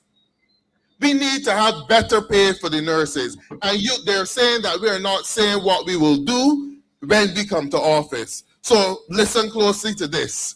We need to have better paid nurses in Barbados. A nurse is very critical and vital to healthcare delivery and should be paid well so that they can do a good job and be able to take care of their families. You need to have better pay for the nurses, not just the nurses, but the policemen and the teachers. And that is something that a Democratic Labour Party government intends to make happen in Barbados, because we recognize the importance and the value of the job which they are doing. Nurses right now are not given any compensation for their qualifications. And at this stage, we're trying to upgrade the qualifications of the nurses. Many of them would have gone to BCC to do the associate degree, but now we want nurses to upgrade to the bachelor's. But the government is not willing to pay even an increment that would incentivize the nurses to go to upgrade in that training. Because if they go for the training, obviously they have to take time off from work for studying, and the more qualified you are, the better service you are able to do. The government should be offering some sort of training allowance for these nurses, and an increment as well once you upgrade from the associate to the bachelor's, and further increments as well to allow nurses to go on to higher levels. You can get as much as a PhD in nursing, and we need to have, though we do have some of them here, but the more of our nurses that we get qualified to the highest level, the better for Barbados. Barbados has had a history of our nurses leaving here to go to the UK and other areas to work. I don't mind us qualifying our nurses that they can have better opportunities overseas, because it means that you will keep spaces available for younger people coming into nursing here in Barbados, and more of our young people will see it as a career path worth taking. So there's also a lack of training opportunity for nurses. No benefits for nurses, such as financial mobility for nurses. Only the staff nurses will get the low interest loans to purchase vehicles. But if you have a nursing assistant who was working for 20 or 30 years, why can't they get the same low interest loan as well? Because why are you discriminating like that? If you're going to offer to one category, you should offer to all based on the number of years of service that they have. Because not all nurses assistants would want to go and become RNAs, registered nurses, but you do need nursing assistants within the hospital for it to run well. So offer them the same benefits as well. Health insurance for our nurses. The policemen don't get it either, but I think it is ridiculous and scandalous that if a nurse had to be diagnosed with cancer, that they will probably have to struggle to find money to pay for their medication or their treatment. These things should be offered. If a nurse contracts a infection as a result of working on the ward, that they will have to struggle to pay bills for their treatment. These things should be standard and should be offered. Hazard pay, which was a bugbear after COVID. The Barbados Labour Party promised the nurses hazard pay and refused to pay it. And also the EMTs at the hospital were promised hazard pay and they refused to pay it. A few months ago, the EMTs had a bit of a sick out, and then you heard the chief executive officer coming to us to say that these things will be done. But I believe that jobs like that, which are high risk, should be offered hazard pay, especially when you have a situation that whenever there is a shooting or stabbing in Barbados, I don't know how many of you know this, whenever there is a shooting or stabbing in Barbados, the accident and emergency at the Queen Elizabeth Hospital is under lockdown. If the accident and emergency is under lockdown, that means that you are working in a hazardous situation. So what is the difficulty of paying the hazard pay? And I think by right, all nurses and all persons working in the Queen Elizabeth Hospital up to a certain level should be offered hazard pay. All of these are things that need to be addressed. And you don't hear these things on the Barbados Labour Party platform. When last have you heard Jerome Walker? If I had to do a little quiz and ask who is the Minister of Health in Barbados, I am certain that many of you will get it wrong. You'll probably believe it is Sonia Brown, but they fired her. She was the only Minister of Health that was working under the Barbados Labour Party, but because she left or she was fired, I don't know. Just like Marsha Cattle, she left or she was fired, I don't know. it seems as though once you don't see eye to eye with the boss lady, the big lady, you have to take the door. And that is not the way how good governance work in any government. And that is why the Barbados Labour Party has had to roll back all of its plans, because no one in cabinet has an opportunity to comment or have a dissenting view on any of the cabinet papers which come to cabinet. All of what is happening in Barbados is the result of the lady of big words, Mia Motley. So every single project which has failed, it is Mia Motley. When the hospital is not working, it is Mia Motley. When your bus system is not working, it is Mia Motley. When your garbage is not being collected, it is Mia Motley. When your schools are being closed, it is Mia Motley. When the cost of living is not going down, it is Mia Motley, because she does not have the political will to deal with any of these situations. When you hear every single night of a murder, a robbery, or some sort of crime, that is Mia Motley, who does not have the political will to deal with these things in Barbados. And if you think that the big man is going to be any different, he's only a big man out here, but he ain't got no voice in there. So you need to send someone in Parliament who will have a voice, because you need to have a voice to speak out against Mia Motley and the nonsense being done by the Barbados Labour Party. And that voice to go into the lower house to sit next to Ralph Thorne is that of Felicia Dujon. That is the direction that we need to take this country in. This country cannot continue to operate in as a failed state. Look, the Prime Minister got this country hoodwinked because of PR and propaganda. Right now, she's giving you the impression that Barbados is free of the IMF. And she's talking about going to the capital markets to borrow money. Now, I don't know how that is going to work out for Barbados, because the last rating by Standards and Poor's still had our status at junk bond status, which means that you will have to pay higher interest rates for any money that is raised on the capital markets. So that is one X against them. I don't see how it can work. Secondly, I don't know if she believes that those persons forgot that she refused to pay them back their money in 2018 when she defaulted on their loans. So I don't know how likely you are to lend somebody money again who refused to pay you when they had the opportunity to do so.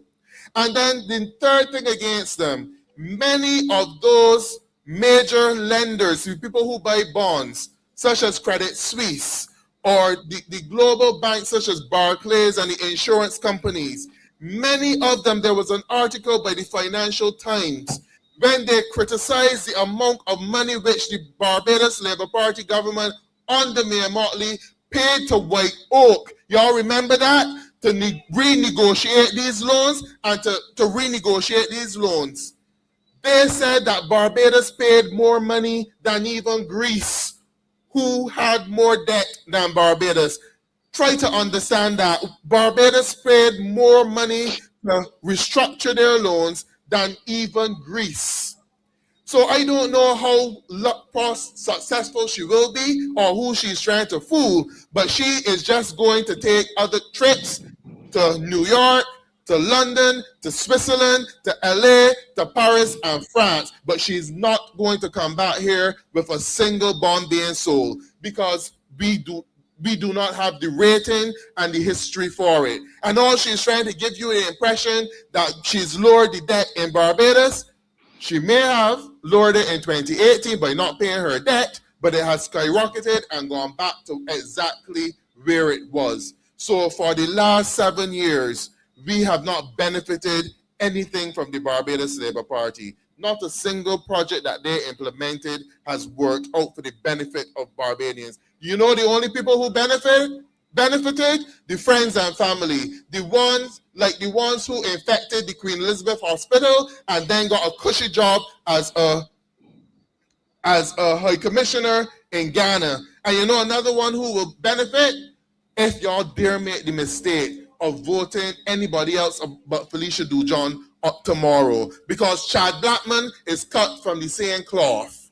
So do not allow him to get in the House of Assembly and make mock sport at you. You have an opportunity on the 21st to vote for change. You have an opportunity tomorrow to rescue Barbados. And that opportunity comes by voting for Felicia Dujon, the one who deserves the vote. And I thank you, and it is clear, Felicia Dujon is the one. Felicia, she is the one. Yes, we going with Dujon. Felicia, she is. Listen, oh my goodness. Let's welcome Dr. Ferdinand. We don't have time to say much. So real quick, I tell you, Dr. no, Ferdy. I mean, dynamic, dynamite. You talk about explosive. Woo-hoo. Wow, I tell you, facts and not opinions. Remember I said we're entitled to our own opinions, but not our own facts. And very quickly, your doctor, I could have spoken on the platform. He said every single thing I've said. He must have been listening to my conversations. I on the button, Adrian. I'm telling you, I've been listening since we began. As a matter of fact, I was listening to their thing before we began. Brilliant. Yes. And let's hear from Victor Lewis real quickly. Is that Dr. Wickham you're talking about, Ferdinand? Yes, on the yes, ball, sir. man, on Yes, the ball, sir. on the ball, on the ball. On the Powerful, ball. powerful, On the powerful. ball. Yeah, That's two Yorkers and a swing. Oh, beautiful, man, beautiful, beautiful. I love the emphasis though from the last speaker, Warren, with respect to Mia Motley, because everything points at her. All the decisions that are being made points to Mia Motley. Nobody else in there has a voice. And I think it was very important that he emphasized that, and it should be clear to everyone, that she called the shots. Yeah. And we cannot afford as a country to be running our environment based upon the opinion or belief of one individual. That is a recipe for disaster. Correct. Let me hear from Adrian, and thank you guys. Another hard-hitting speech. All well received. I believe the people in St. James North. These things are true, fact-based. Can't be refuted. You have the evidence. Do the right thing. No more Motley. I mean, as Lewis said, all roads leads to her. It's so obvious that this is a one-person show. In spite of having people going out to constituencies and having representatives. Nah, this is all a Motley show. This is all a Motley show. So that's why I said, Mia, no more Motley. You hear? People do the right thing. I want to remind people who Senator Andre Worrell is. He is the president. He is the president of the Democratic Labour Party. And I'm deliberately doing that, gentlemen, because a lot of times we want to feel that we don't have, and he's a campaign manager. And we just need to give him some love. Give him some love. Here we go again. Here we have a former president. James North. Good night, members of the Democratic Labour Party. Good night to the thousands of you who join us online. It is my absolute pleasure to stand here this evening and support the candidacy of Felicia Dujon. Those of you who have not met her in person because the time is short, I want you to remember the person that you saw on the national stage acting on behalf of the children, parents, and teachers of this country as she very ably raised the standard, literally, and the flag of the Democratic Labour Party in the shadow Ministry of Education. Now, my task tonight, besides the endorsement of the candidate, is to prepare your minds for the task that is ahead of you tomorrow. Tonight, using the portfolio, the eyeshadow of crime, I will lay a case for you for the full indictment of the sitting government and why your vote tomorrow ought, if nothing else, to register a protest against their leadership and their style of leadership. I want first to cast your mind back a little bit to when we were under strictures with COVID. And whilst we were locked down in our houses, got wind of an incident that took place down in Deacons, where a restaurateur, in full and flagrant flouting of the laws of Barbados as they were at the time, had his establishment open. From my recollection, and I am sure yours, members of the police service attended and attempted to do their jobs. And somebody had a telephone number to call someone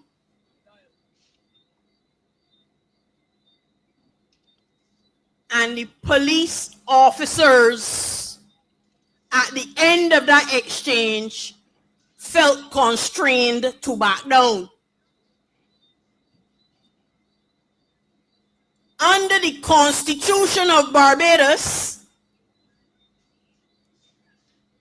the Commissioner of Police and his officers are answerable to the President of Barbados, not the Prime Minister. But those officers felt like they had to listen to the voice on the other line, on the other end of that line, and pull back from enforcing the laws of Barbados. I start there because today I opened my newspaper and I saw that once again the crease got mashed. And not too far from here, the said same person whose voice we are told was on the other line, other side of that telephone line, was behind the microphone, and this time challenging the authority of yet another constitutional character in the form of the Director of Public Prosecutions.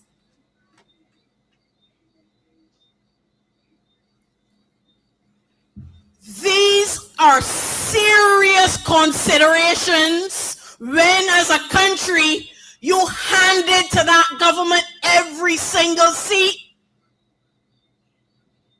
And then you sit down and you watch what amounts, in my estimation, and I recommend to you that it is an abuse of the power of the Prime Minister to be questioning the authority of the police on that day, and to continue in similar vein and to question the authority of the Director of Public Prosecutions, that not even I, as an attorney at law in that capacity, could stand up and challenge in a court. And I want the Prime Minister, when she stands to speak wherever it is that they set up camp tonight, because I know they listen to our meetings, to answer me whether today the Director of Public Prosecutions was called to a meeting.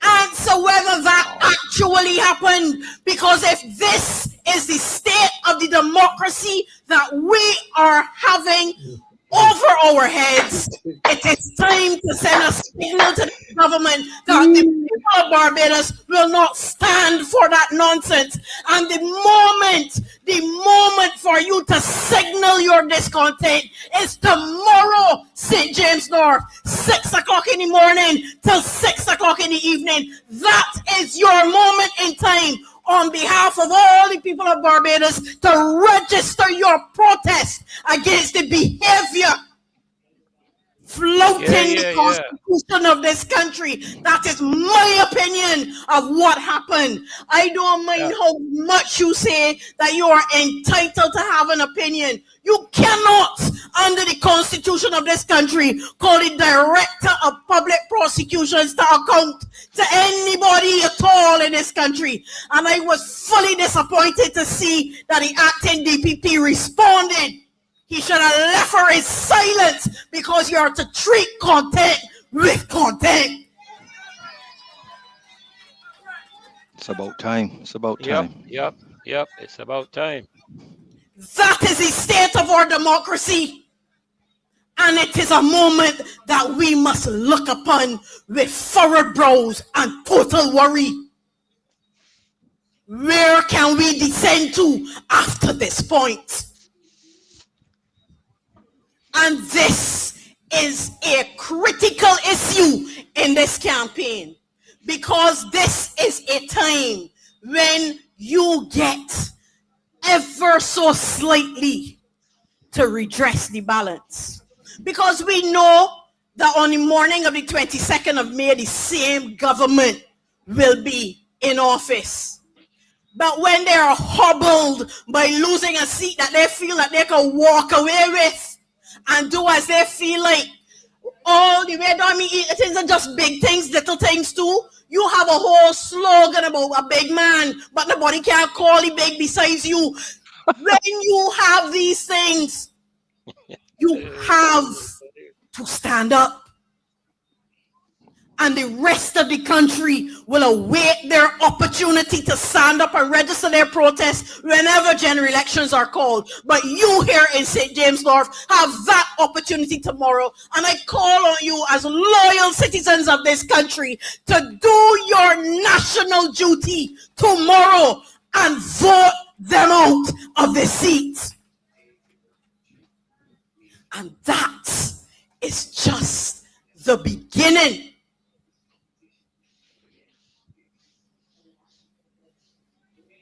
When, and I make this point seriously, when I read my constitution, and I encourage all of you to get familiar with it, one of the big mistakes we made around here was taking civics out of the classroom.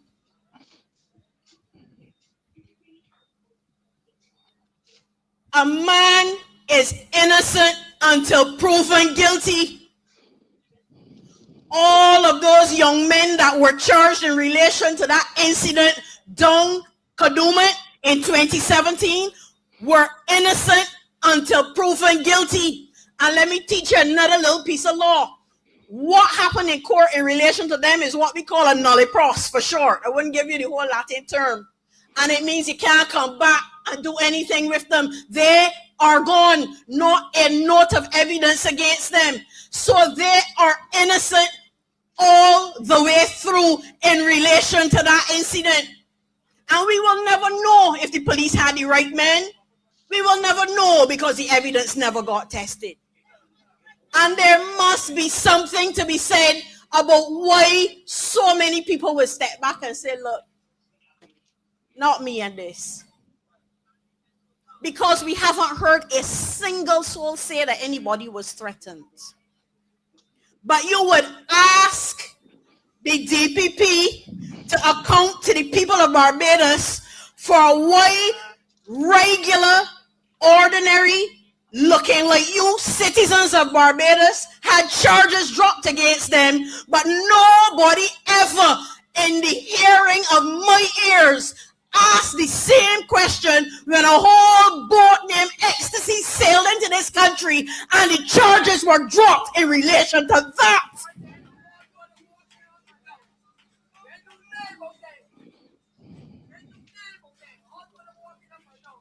These are serious issues. Lord have mercy. we have to be mindful of our own business. Our business does not only happen every 5 years or 3.5 years or 2 years or whatever is the whim of the Prime Minister to call an election. The business of the people is every single day to hold their feet to the fire. And I will tell you this, I stand on a platform tonight that no matter how much they castigate, no matter how much they try to pull us down, we will forever understand our mandate as a party to stand up for the people of Barbados. And that is why last year, the leader of the opposition put a commission of crime in place, which I cheer. Because all that we could see suggests that the present administration has no idea what to do to curb crime. So far, what we have had from them, from the innocuous to the inane, they will say repeatedly that they hired 3 new judges. I stand here today to let you know that they hired 3 new judges. That is not a lie. But they haven't told the people of Barbados that 3 old judges retired. There are no new courts in this country. Oh my God. And at the end of the day, let's be real, the courts are the back end of the problem. The courts come when all is said and done. The crime has already happened. The police have already done their investigation. And then the courts step in. And it truly, truly is mischief in itself to speak about making bail conditions tighter and carrying up sentences and talking about how the criminals frighten for you when on a daily, the blatant crime, a man in a high-vis vest and an obvious scary mask, and the poor police asking people to identify somebody. That is at the back end, the very end of the criminal justice system will you get to the courts. And yes, the courts need some reformation, but you want to know what reformation they could start with? Under the last Attorney General, that the present Attorney General could not stop calling for the resignation of, the Drug Treatment Court was set up. It was designed to deal with those who came on criminal charges but had underlying drug complaints. It was designed to deal with those who came to the courts on drug charges and who asked for help.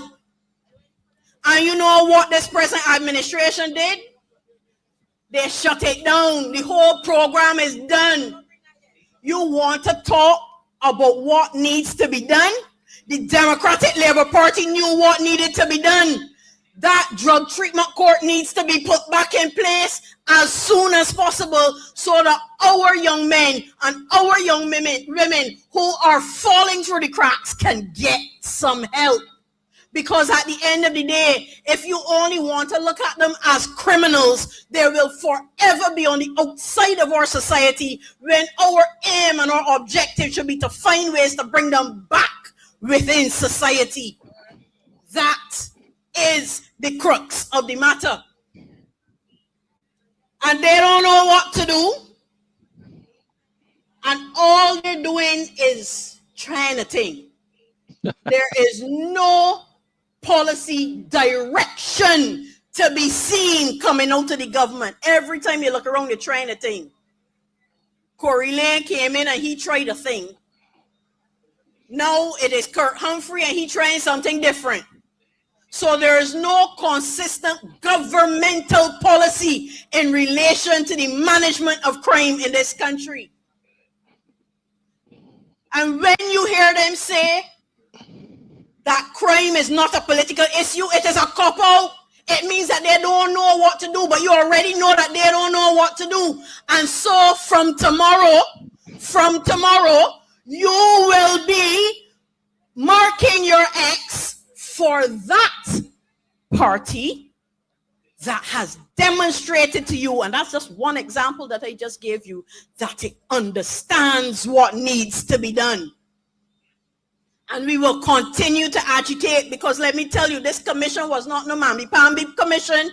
We met every single Wednesday and every single weekend, bar one, because there was a conflicting assignment, we met with the people, because we don't want to call private sector persons and put them in a little room and expect them from a boardroom to come up with proposals to fix a community. We understood that the fixing of a community, first of all, starts with the overarching policy of a government, and then the community has to have buy-in. And that is why we had community leaders on our commission. This wasn't for sure. And a lot of talk went down about my saying I wasn't going. But let me tell you something, see? I'm grandmother raised. And my father came to parenthood late. So I have all the old sayings. And one of them was, ever so welcome, wait for a call. And I could tell you tonight, and they can't prove me to be a liar because I keep my receipts, that I have never received a call to join that commission, because you can't do it in front of the media. When you think this is not jokes, this is not a pappy show. This is about the lives of our people. And it is because we understand this and because we are preaching this to you every single night that we call on you here in St. James North tomorrow from 6 in the morning to 6 in the evening to join us on that journey of fixing Barbados, because we understand that the key to getting a handle on crime is to get a handle on your people. We were laughed to scorn when we said that we were more than an economy. We were a society. Laughed to scorn. But again, grandmother is, when you sow the wind, you reap the whirlwind. And they are today reaping the whirlwind. All of their loose lips and idle talk, laughing about crime and violence from all back in 1999. It's chickens coming home to roost in 2025.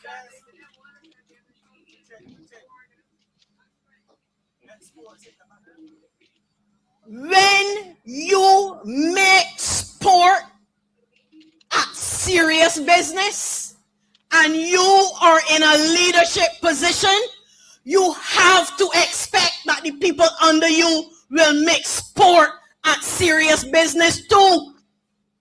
And so, when we open our papers and we go on social media and we see persons of a certain ilk pomposetting with their invitations to Parliament, we know that we are facing an administration that making more sport at this thing. And we didn't say a word. all of these things that are happening now are the symptoms of all of those things that happened back then. And I heard some wishy-washy statement about how, oh, when last administration was in, they didn't have any scanners at the port, and that is when the guns came in. So apparently the men sat on the guns from 2017 and 2018, and only pulled them out in 2024 to shoot 50 or 52 people that died, plus all of the others that got injured. They sat on the guns and waited. That is the insult to your intelligence, that you must stand in that voting booth tomorrow and mark an X to negate. That is not who you are. This is a serious election. We may, in a 15-second on the platform, crack a joke or two to lighten the moment. But we are on a serious mission.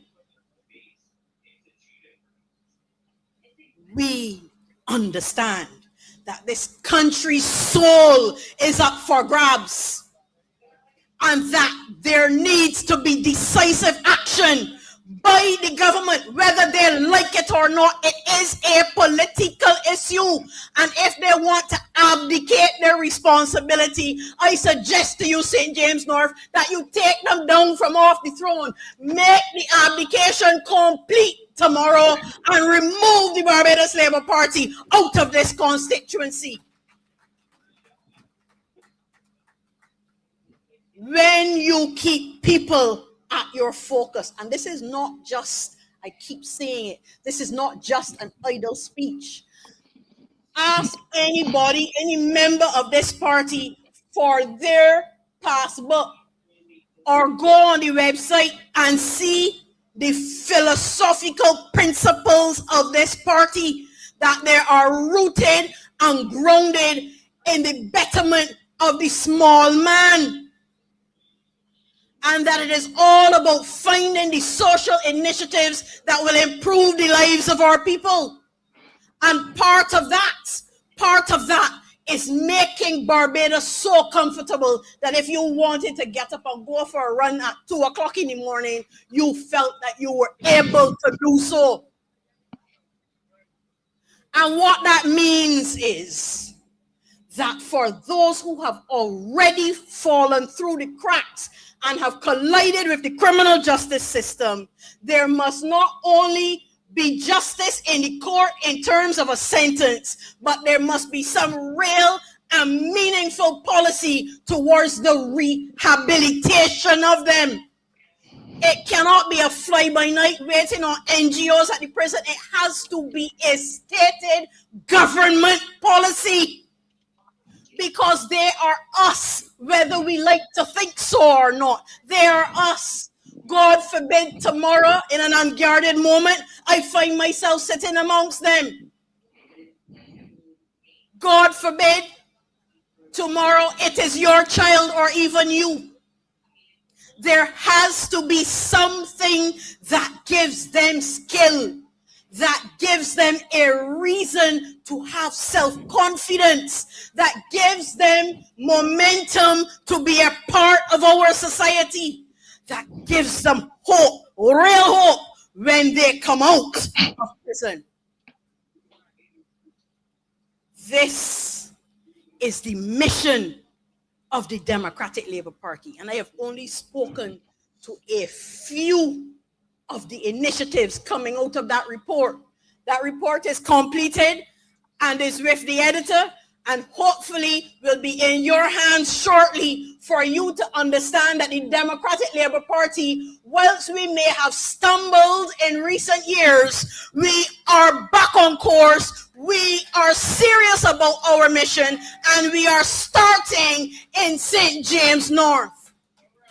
And we are starting with our candidate, Felicia Dujon, because she exemplifies the type of candidate that we want to bring to you. Someone who is willing to get up and do the work, not drive around and wave at you and speak to you from a horn, but on the ground walking. She has the strength to do it. She has the stamina to do it. I'm getting all the signals to wrap up, and I will not disobey. I will not disobey. This night is for everybody. And so I will end with this. There are some amongst you who are card-carrying members of the other side. And deep in your hearts, you know that you are disappointed in the way in which they are running our country. Some of you live in this constituency. And I say to you tonight that when you go in the voting booth tomorrow, it is you, your pencil, and your conscience. Nobody will know if you voted color or not, but your colors will be the blue, the yellow, and the black. Our national colors, they coincide with our party colors, but that is what you will be voting for the future of your country. Nobody will know but you. And a short word to those of you who are sitting on the fence or who, as a matter of course, don't go out to vote. This is one election that you should not sit out. This is the election to stand up and be counted. The rest of the country is depending on you.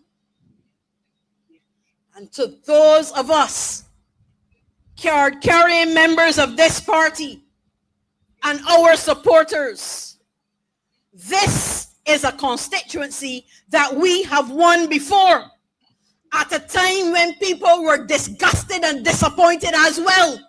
And so your mission tomorrow is to stand up for your party and stand up for its candidates and vote for Felicia Dujon.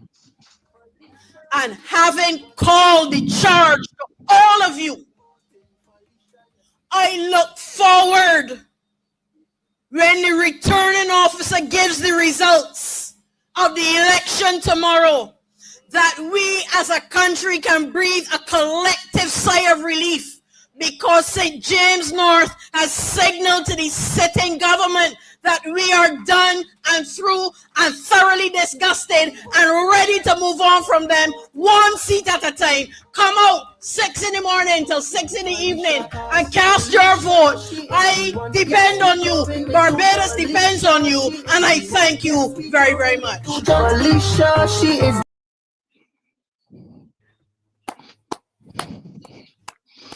Woo! I Adrian, jump in there, Adrian, real quick. Everybody, we got to go real quick. Go ahead, Adrian. I was always a supporter of her. She has always excited me as a future prime minister. I don't care what anybody says. She can run head to toe with Mia Mottley any day. And she just is on fire as usual. So wow. This is really, really good. Verla has been an exceptional speaker.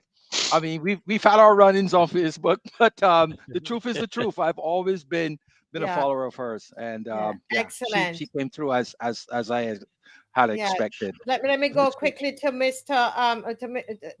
Lewis. Quickly, Mr. Lewis. Oh. You're muted. You're muted. Muted? Okay, you're good. Oh, Marcy, that's you. But of course, I'm very happy about Verla. She's very much on point. She's very focused, and the quality of her presentation. She's very sync in terms of and I'm very impressed. Just finish up what you're saying. No, I said I'm very impressed, so let's go, because we don't have much time before the next speaker comes on. So let's hear from Dr. Purdy. Yes, let me hear from Dr. Purdy quickly. Adrian, somebody call out the fire department, please. Somebody call out the fire department. They're I hot tell down you. there. Woo! I tell you, I hope this isn't close to where the other ones are, folks. Done. Oh dear Lord, this is fire. Yes, yes, yes. Well, I see they're having a little singing on the stage. Let's go to it and see. Police wanting for you. Sing Police wanting for you. $300 can buy to buy that whole food. And you don't know who can buy me and you. Yes, Police wanting for you. Sing this. Rush me. I tell you something. In this country, things are hard. It hurting me. I've got a lot of family suffering daily. So I can't buy food, can't send us to school. I can't understand what me acting so rude. Saying yes, I do. Push me water for you. Okay, Mr. DJ, take me out, man. Take me out of here.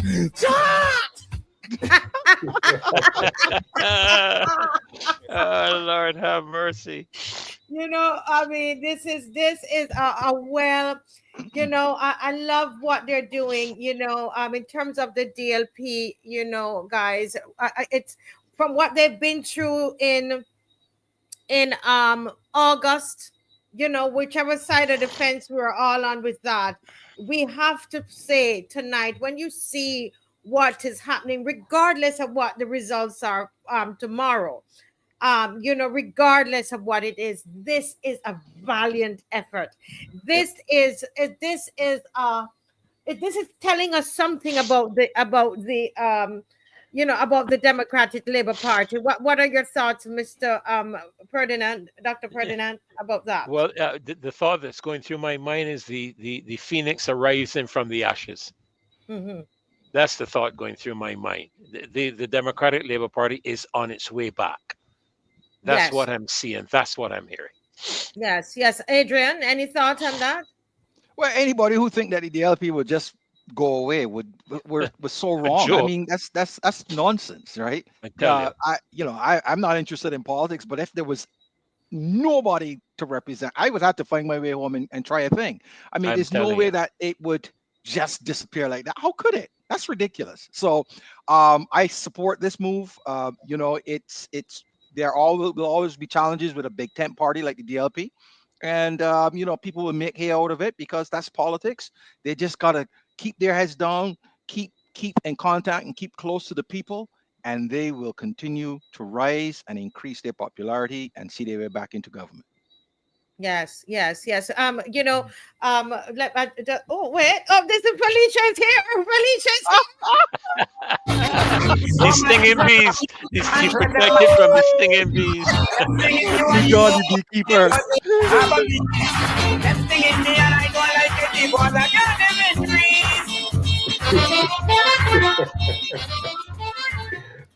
Good night, Lower Carlton. Good night, Lower Carlton. Good night, comrades. How are we doing? I came prepared tonight because there's no bee stinging us this evening. Not one bee stinging us today or tomorrow or any other time, because we out here to smoke them out this evening. Good evening, my fellow constituents. Today is a remarkable day, not only for all the constituents themselves, but for us as individuals, for us as citizens of Barbados. Let it me declare that tonight is also a night of reflection, a night where you get to choose your government and not also your opposition, but really your government, because we have seen what this government is about. And as of tonight, we reflect that we are going to put them out as of tomorrow. We're going to let them know that as of this evening, that we will stand firm and we will defend and honor our society. My brothers and sisters, this evening I want to speak specifically to the voters that have not decided as to what position that they will take.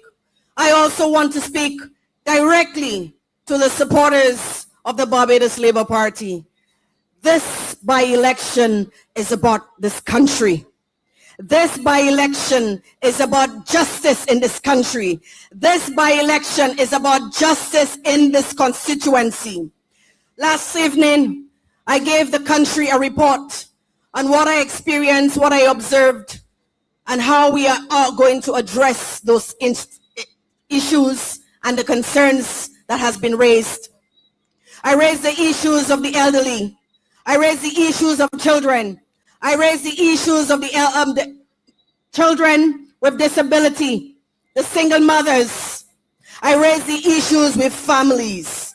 And my concern at this point is to ring an alarm from St. James North so that everyone understands that your duty starting from now until 6 p.m. tomorrow is to ensure that we put that X next to Felicia Dujon. There is a reason for it. There is a government that believes that we cannot stand up for our rights. There is a government that believes that when they abuse their power, that we will not be afraid or will be too afraid to stand up against them. But my dear constituents, take good courage. Take good courage because the end is near for them. The reality is that they are saying that you will not come out. They are saying that you do not stand a chance, that this seat is a safe seat for them. But tomorrow we will show them, right? We will let them know that as citizens of this country, we demand respect. We demand integrity. We demand justice and dignity from this government. This is a government that has turned its back on this constituency. This is a government that has neglected this constituency.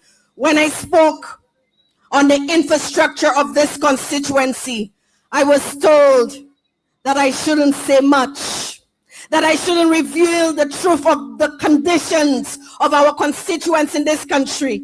But what I will do, I will continue to unmask this government so that every constituent in this area, every constituent in this country feels the courage to stand up and rise against this abusive government, this tyrannical government. 1 second. They made me a little taller. They made me a little taller because it's needed. Because this government believes that through the oppressive laws and through the high taxes and ignoring and neglecting the people of St. James North, that we will not stand up. But as we have seen in the last few weeks, we have been rising up. Look around. Look around and you will see your neighbors, your brothers and sisters. They are here. They know a movement is happening on the ground. And tomorrow we will wake up. And that silent movement, that silent resolution is occurring. And the political analysis are telling them that Felicia Dujon is a misstep on the Democratic Labour Party, a misstep. But let them know that our misstep will be their instep into Parliament. It will be their instep into Parliament because we are not retreating. We are letting them know that we mean business. We did not come into this game. We did not come here to play mock sport with people's lives. We do not come here to parade and have fed every other day, as is what is happening in Folkestone, because every activity is a fete for them. It is not about the business of the people. It's not about the disabled in this community that needs the intervention. It is not about the children that need the help and the intervention. It is not about the single mothers and fathers in this constituency that need the intervention. It's not about the youth that they have ignored. It is not about the youth that we are trying to change their lives around. That every week when we open the newspaper, we see another young life is lost because they took the wrong path or they had poor judgment. We have a government that does not care. We have a government that only cares about its friends. We have a government that only cares about its families. And we have a government that brings a candidate in this constituency for over a year. And all he has to say is that I will promise this and I will promise that. He has yet to intervene on any of the matters of this constituency. Not one. He drives and in those locations with the poor conditions of the. You see them in those vehicles. Boop, boop, boop, boop. Not a word. Not a word. And he has his campaign manager with him, who is the minister responsible for transport and works. And they're not embarrassed to come knocking at your doors because they believe that you do not have a right to stand up for yourself. But I am here to stand up and intervene on your behalf. I am here to amplify your rights. I am here to let this government know that we mean business, that the business of the people is important business. It is not a bacchanal and it's not a papi show. It is serious business. Because when I go around in this constituency, what I've seen, I was not prepared for it. I was not prepared for the kinds of challenges that I saw, the concerns and the issues that I saw, and the human indignities that I saw and witnessed. And when I spoke with my campaign team, my canvas team, I told them I grew 10 years older because of what I saw. I had to build a stronger heart to deal with some of the cries and the concerns that I heard from mothers and the elders in this constituency. And we have a government that is telling us that they will give our citizens $300 to turn their eyes on the suffering of the constituents in this constituency. It is a lack of respect. It is a lack of dignity. It is a lack of pride of being a true Barbadian. Our integrity has been lost. And I will send a message to the Barbados Labour Party. You have lost your soul. You have lost your integrity as a Barbadian to know that you live in this country, that you govern in this country, and that our citizens, the most vulnerable in our citizens, have to live and endure what they have been enjoying in the last 35 years. But let me rest assured, my dear constituents, I am here to work on your behalf. I am committed to work on your behalf. I am not here with promises. I am here with priorities. My priorities are solid. They are firm. They're people-oriented. It has to deal with how we treat our citizens, our everyday citizens, our citizens that have worked hard to build this country where it is today. And we have a candidate and a government and a prime minister that comes openly in our faces and tells us that this election, this by-election does not matter to them. Because win or lose, the candidate returns from his job. He returns to be a senator and he returns to be a minister of educational transformation. This is the kind of corrupt government that we're dealing with. This is the kind of government that we must ensure that they never see the steps of Parliament ever again. And we will start with St. James North. We must remain resolute. We must find the courage within our hearts. This is not about party politics. This is not about the red, the blue, or the yellow, or the pink, or whatever color. This is about the country. This is a pledge that we took, that you pledge allegiance to your country and to your flag, and to uphold and honor them. And this is what you decided that you would have done as a Barbadian, whether you born here or whether you migrated here as myself. You took an oath of allegiance to defend and honor your country. And it doesn't matter who is standing there in front of us, but we will stand and rise against them in defense of our country. We will ensure that they know that when we say we are Barbadian citizens, that we defend every Barbadian. We defend every Barbadian, including those from St. James North, which is also declared as a safe seat. A safe seat? How can it be a safe seat? When was the last time did you come here? When was the last time have you spoken to your constituents? Apart from their birthdays. These are the kinds of questions that we've been asking for all these weeks.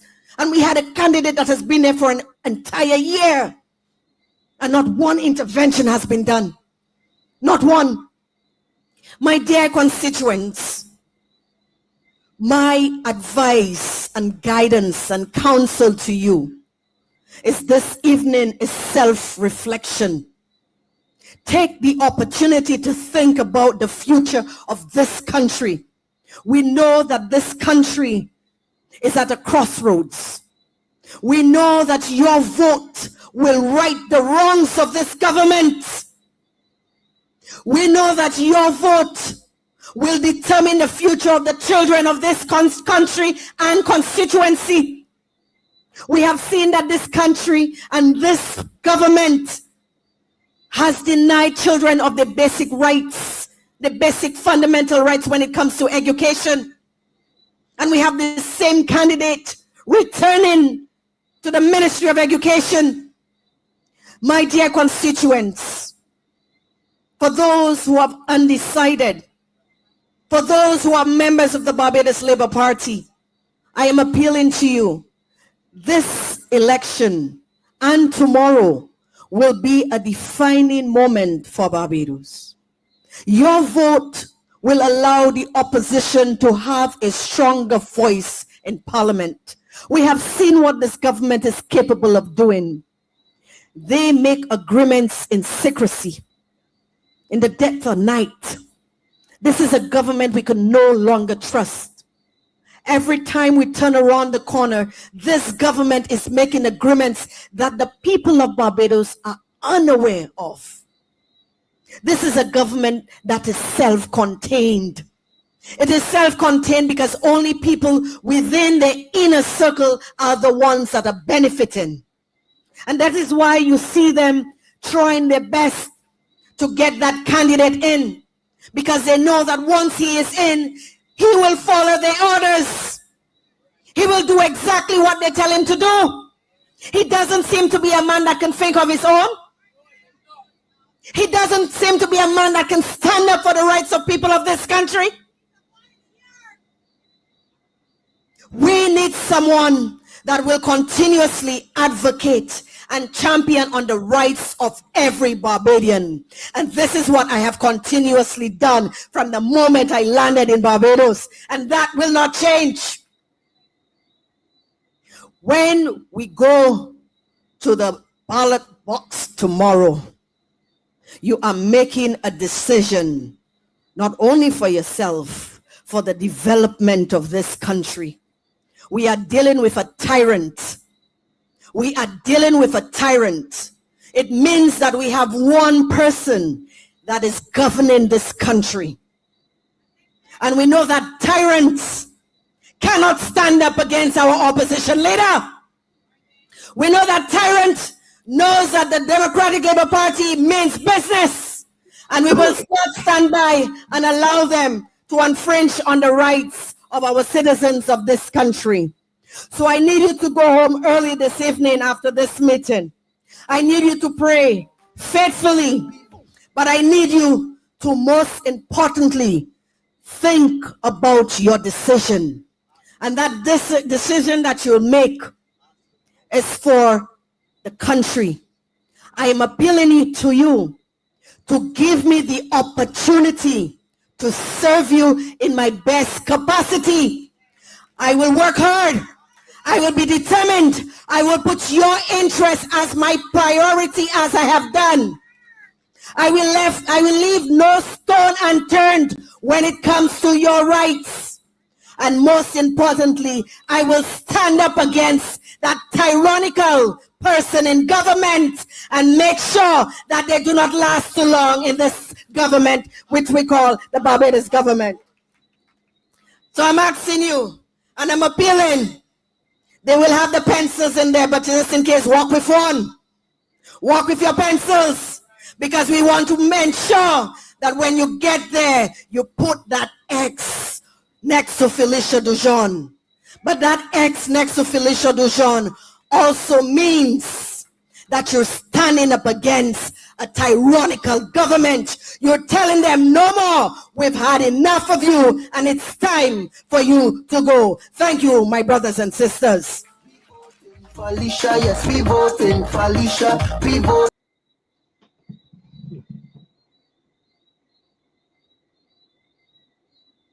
I muted myself there. I love the bee. The bee, what do you call it? The hat. Oh Lord, it's all good. It's all good. Any quick comment there, guys, before the next one? They're coming fast and furious. Go ahead. Go ahead. I think I see Dr. Ferdinand is there again. Go ahead. Who is it now? I'm not sure who starts. Victor Lewis, go ahead. Yeah, but I said I'm here laughing, you know, that we're having a regathering at Folkestone in St. John, you know. What's that? What's that? What's that? Folkestone in St. John? So the beach move up there now? He said they're having the St. John regathering is happening at Folkestone. They're moving to Folkestone. I get it. I get it. The move St. John, the whole of St. John of Folkestone. Folkestone, right? That's how bad it's become, you know. It's but you know, somebody's saying here, Dr. Ferdinand, that DLP has risen from the ashes. Yeah. The opposition has risen from the ashes, revived, re-energized, and ready to contest the general elections. You know, do you think, Dr. Ferdinand, they should? The DLP should use this. It's almost like the start of their campaign for 2027. Absolutely. This I said two things. I said one on the show and two privately, but I'll say the second one here. This is a referendum on the government, and this is a referendum on the DLP. And from what I have seen, one is failing and one is succeeding. The government has fallen flat on its face, and the Democratic Labour Party is showing itself to be an alternative government. With the quality of people that I've heard speak on this platform so far, the government is in good hands in the future of the DLP. Yeah. You know, Adrian, they're not ready yet, so I'll just ask this real quickly. When you look at the statistics, you're a statistics man, and you see, you know, how the constituency has voted.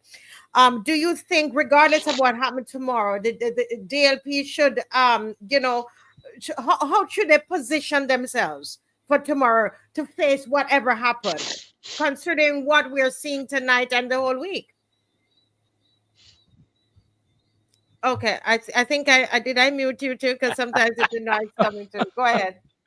Well, for one, they should not be paying any attention to the past stats and results. Oh my Lord! They should see to this. You're not hearing me? Yeah, getting ready quickly. I think yeah, they should not pay any attention to. They should not pay any attention to past historical outcomes. They should focus on what is in front of them today, and go forth with that confidence. Not even to the most recent past with all the issues that they might have had. You know, we are here now, and they should run this race as if it's their first, with the confidence that I've seen today, tonight, and during this election. So yeah, they're doing the right thing. They're doing the right thing, regardless of what the results are tomorrow. Yeah, go absolutely. ahead, Dave. And I want to accord priority to a message to the next representative for St. James North, Felicia Dujon. And it is something that could easily apply to some of the other soon-to-be MPs that I see as well here. I'm not going to try to call names because I know I'll forget someone. But it is important that you understand as a representative, and bear with me because I'm speaking specifically to the voters of St. James North. Tomorrow, you have a decision to make. And I will not get another chance to speak to you again. So I have to say something that is quite important. And to Felicia, the reality is, as a parliamentary representative, you can't do everything for everybody. And David Eswick is here. Ralph Thorne, who's a current member, will tell you. going to disappoint some people. But enlightened representation, and I can only speak based on my own experience, is that you recognize that fact. Even in time of plenty, even when you're in government, even when you're in a ministry where you can dole out some goodies and get some jobs and so for constituents, even then you can't please everybody. What defines effective and, in my view, conscientious and enlightened representation is how you manage that limitation. How you can deal with the fact that there are those who will not be able to perform. And that speaks to humanity. It speaks to having a good heart. And in my view, based on what I have seen of Felicia, I think I'm at the stage now where I can call her that by first name. I think we're close enough that I can say that. What I have seen from Felicia is someone who has the right cocktail to be an effective parliamentary representative. She is a ball of energy in terms of doing work up and down the lengths and breadths of this constituency. It's not like St. Michael South Central, you got some hills and things, you know, you gotta be able to work. And she's done that. But along with that, she has displayed time and time again, as recently as tonight, when she was standing in this very spot, the heart she feels. She's very compelling when she speaks about people who are enduring challenges. And as I said, sometimes you're limited in what you can do, but the one thing you can always do is have a heart and identify with people and make them feel special. And Felicia has that quality. And it is why I have no difficulty, as I say, hours before the polls will open, in saying to the people of St. James North that you can vote for her and get a quality representative. And I thank you, those of you from outside of the constituency, for bearing with me, for allowing me to speak directly to those from St. James North, because I need to make that point. Now, you've heard a lot of reasons tonight, and you can hear some more tonight, why this government doesn't deserve your vote. But I thought that I would upfront accord priority to why I think you can vote for Felicia Dujon. You know, and in that regard, something came to my attention that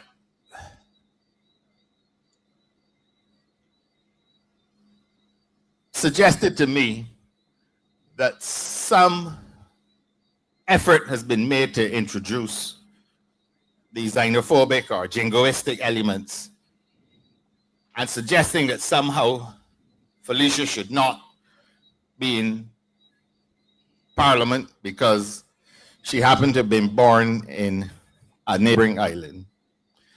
I find it very paradoxical, because some of one particular meme that came to me featured someone who is under the ploy of the office of Prime Minister. Now, I find that quite interesting. A Prime Minister who is up and down the place declaring themselves as a champion of the region, but yet someone who is employed directly or indirectly or under contract by the Prime Minister's office can be putting out that foolishness. And it just goes to show, in my view, the level of desperation that the Barbados Labour Party have reached, because if you had the seat covered, you wouldn't have to sink that low.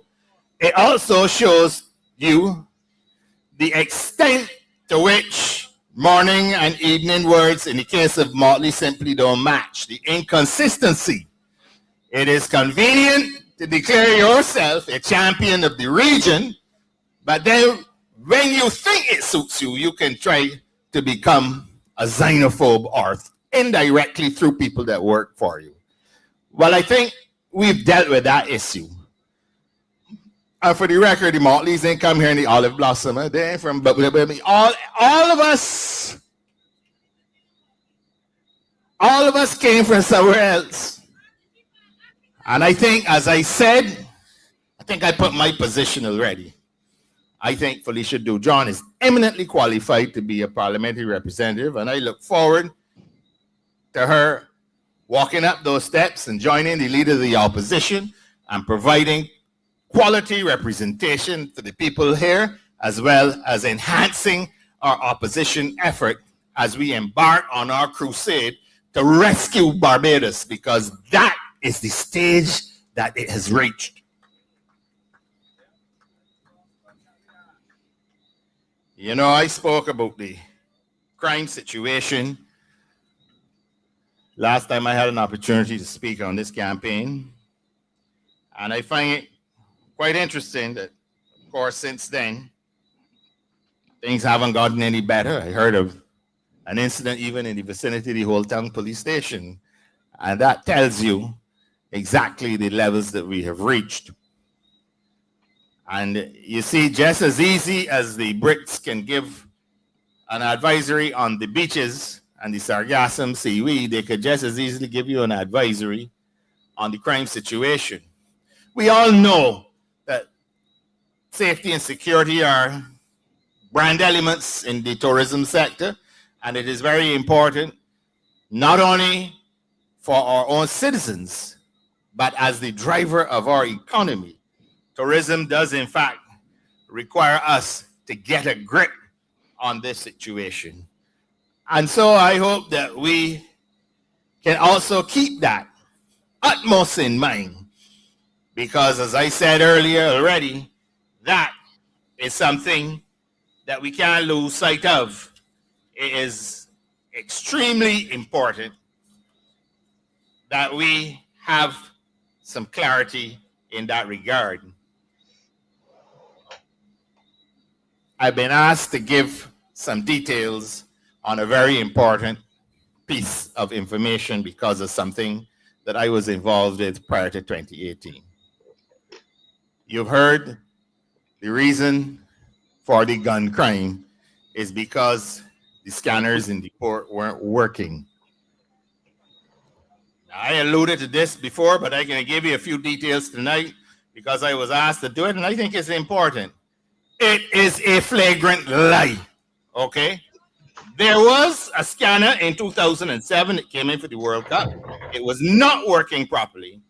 And so the board that worked with me as a minister we had a Smith scanner installed in 2016. It was a mobile scanner that 2 security officers from the port were trained in how to move it around. And any challenge that was had with the scanner were operational in terms of coordinating with customs. Customs are very special people in both ports of entry. You can't tell them what to do. And the scanners were very much working. They were Smith scanners, and they were worked in conjunction with other scanners, the one from 2007. These are the scanners that scan the containers. There were also scanners in the passenger area. But we all know, and nobody honestly believes, that the guns you are seeing now are guns that came in here prior to 2018. You see the artillery these fellas moving with now? There's modern stuff, man. Them fellas ain't got nothing to do with what happened under the last government. And we all know this. It is a cop-out. And the truth is, a gun could still be effective after 100 years. So if we're going to start blaming previous governments for guns, we could keep on and on and on in that regard. The issue is not the number of guns in Barbados, you know. The issue is the number of people who are willing to squeeze the trigger. That has increased. And therefore, you have to attack this problem at the human level. And that's why it's important to listen to what Verla was saying in terms of the multifaceted approach you have to take to the young people to steer them away from a life of crime. That is why it is so important that we understand that Barbados is more than an economy, it's a society. This is what we have been preaching, and this is what time and time again we are proven right on. But in regard to the tourism business as well too, because we have a few people from this constituency who are involved in the tourism sector, I would say, and I have been asked, how is it that the government can claim these high numbers, but yet our taxi operators, our hairdressers on the beach, indeed our tourism workers, are not seeing it or feeling it, not experiencing it? Well, unfortunately, we don't have any revenue figures for the past couple of years. They stopped doing that, and they know why, I guess. But even at the level of numbers, since those machines were implemented at the airport, you know, when you come in the airport, you don't have to fill in the ED card anymore. You swipe your passport at a machine. We don't have any accurate numbers. We're relying on estimates because there was a push to go towards that paperless system. We don't know the accurate numbers from a number of different destinations. So when you hear Ian Gooding bragging about these numbers, all he has are numbers from the airport that would include in-transit passengers, include Bajans coming back home, include Bajans who may be resident abroad. We don't have accurate numbers as far as our arrivals are concerned. So naturally those numbers are inflated. Now you will ask, but why not fix it? Well, your guess is as good as mine, because my information is that there is software available that will allow that system to function, to scrub the information that is collected in such a way that you could have accurate information in order to provide you with what you need to plan. You say, what is the reason for arrivals? Because as a tourism planner, you have to be able to sit down with the airlines and put programs in place, and of course tour operators. But none of that is taking place. So unfortunately, even though you're hearing one thing, you're experiencing another. But also important to this constituency, in my view, is the situation with respect to Sandals, just north of Speightstown, the Sandals Beaches project. You were told in 2018 and 20 that it was put on hold because they were not happy with the arrangements of the previous government, of which I was a part of. Now we are hearing that the Sandals project is back on. We have not heard arrangements have been made to that arrangement. I can tell you that the second day of October 2013, I stood up in Parliament and read a complete statement detailing everything we were doing with respect to both of the Sandals projects. Why is it that this government that professes to be the champions of transparency haven't said one word of English to the people of this country? And it's something that affects St. James North in a special way. Much of the northern part of this constituency is basically a suburb of Speightstown. There are jobs to be had and opportunities for business people if we can get that project going. But you've messed around with it for 6 years, and we haven't heard any reason why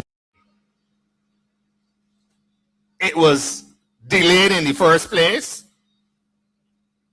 And no information on what is it that this new deal, this revised deal, this amended deal looks like with Sandals Resort National. I think that that's something that we should talk about, though. I heard the leader of the opposition speaking to the issue of integrity legislation and the fact that they made heavy of it, and we haven't seen it yet. And here it is now, an opportunity to be transparent on something that affects this constituency, something that affects the tourism sector, and nothing. So I am going to make a formal do what I did with the original Sandals deal. Draft a statement and read it out in Parliament and lay it there that everybody can have sight of it. That's all I'm asking you to do. What at it? You might want to toss in the AfriExim Bank arrangements as well too. You know, since it's so transparent, we want to know all the details of that. While you're at it, you can also let us know about the whole town civic center and the business with Trents as well too. I am just saying, you yourself, Madam Transparency, Prime Minister. So let me hear about the whole town. Let me hear about the AfriExim Bank. Let me hear about Sandals Resorts International. We want to hear about all of these things. And I think it is only fair, and it is consistent with what we believe good government should be about. I'm proud to say, and there were people who probably didn't think that we should have, gone so public with those arrangements, because, the truth is, a government doesn't have to publicize concessions, but we chose to do it. But because of the nature of it, we thought we had to do it. So we are seeing this business of where the government just doesn't seem to want to say one thing and do something else. But, Ralph has done a brilliant job as opposition leader, but I think we all agree we need to strengthen the opposition in Barbados. And in that regard, as I said earlier, I think we have the ideal person in Felicia Dujon at this time. And the two don't need to worry, because we can be joining them shortly as well too, and try to clean up this whole situation as well. The start of a mission, the start of a crusade. This is serious business. Barbados is slipping and sliding, and we simply don't recognize this place anymore.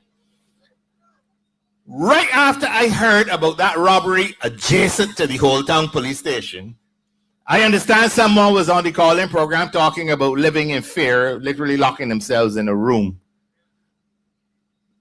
It has reached that point. And a few people have to be prepared to stand up and say, look, we are going to do things differently. The issue of crime, the issue of the prevention of crime, if you prefer me to say that, is one of the biggest, if not the biggest issue affecting almost every single Barbadian. And we have to get to the bottom of that. There are a number of things that we plan to do, and we have to focus on that.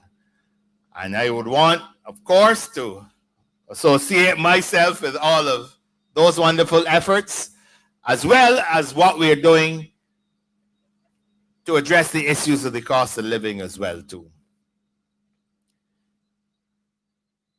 It has been a pleasure, as I say, to see a genuine old-time political campaign to win the hearts and minds of the people of St. James North. We haven't had all of the flash and the razzmatazz. We haven't, of course, had state resources to abuse as well, too. And even get into that, certain state agencies involved in the campaign are wrapping up now, don't worry. We haven't had all of that, but what we have had is a genuine campaign to attack the issues by speaking to the people at the level of their minds and at their hearts as well, in order to bring quality representation, and through the quality representation to improve the situation in our country. And I think that at this stage, I salute everyone for their efforts, and let us continue at this stage now, tomorrow, to make sure that we get our people out and they get their people out, so we can bring home the St. James North seat for the Democratic Labour Party. And by this time tomorrow night, we should all be saying congratulations, MP Felicia Dujon. Thank you very much. Felicia, we voting Felicia, yes, we voting Felicia. You know, it's good, Adrian, to see some of those who would have served under the Frondell Stewart administration, David Thompson administration, and you know, they're back in the fold. And he started out at the beginning, you know, talking about what is good representation and so on. And I think that's good. Any comments there, Adrian?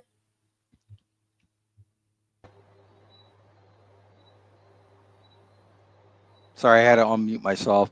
Yeah, well, at first I thought he was going down the path of trying to mansplain Felicia's approach of being out and about and knocking on as many doors, if not all doors, as possible. But I was wrong, and I'm glad that I was wrong, because I think she's setting an example for others to follow.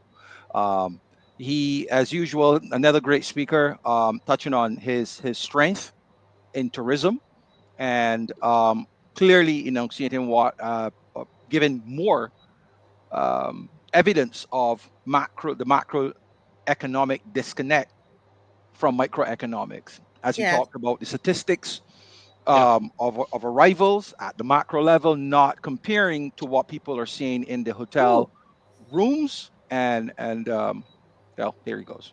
Yeah. We haven't heard from him in a long time, so we should go. Let's just take it anyway.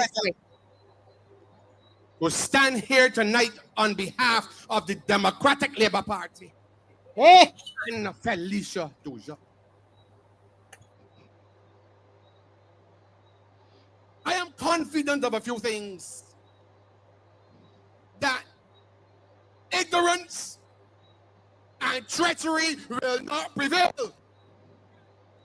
I am also confident that when I hear a lot of rubbish being spoken by the members on the other side, I have a duty and a responsibility as a former minister of the government to call it out.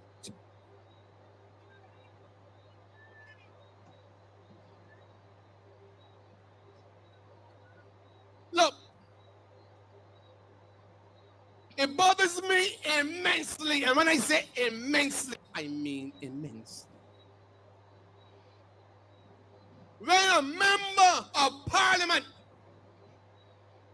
while speaking in the same by-election for the other side, can label an educated woman in this country as a nobody. The history of the colonial legacy is lost on that individual. In fact, common sense can find no space in his brain. Felicia is an educated woman, a teacher, a wife, a mother that contributes to the development of this country.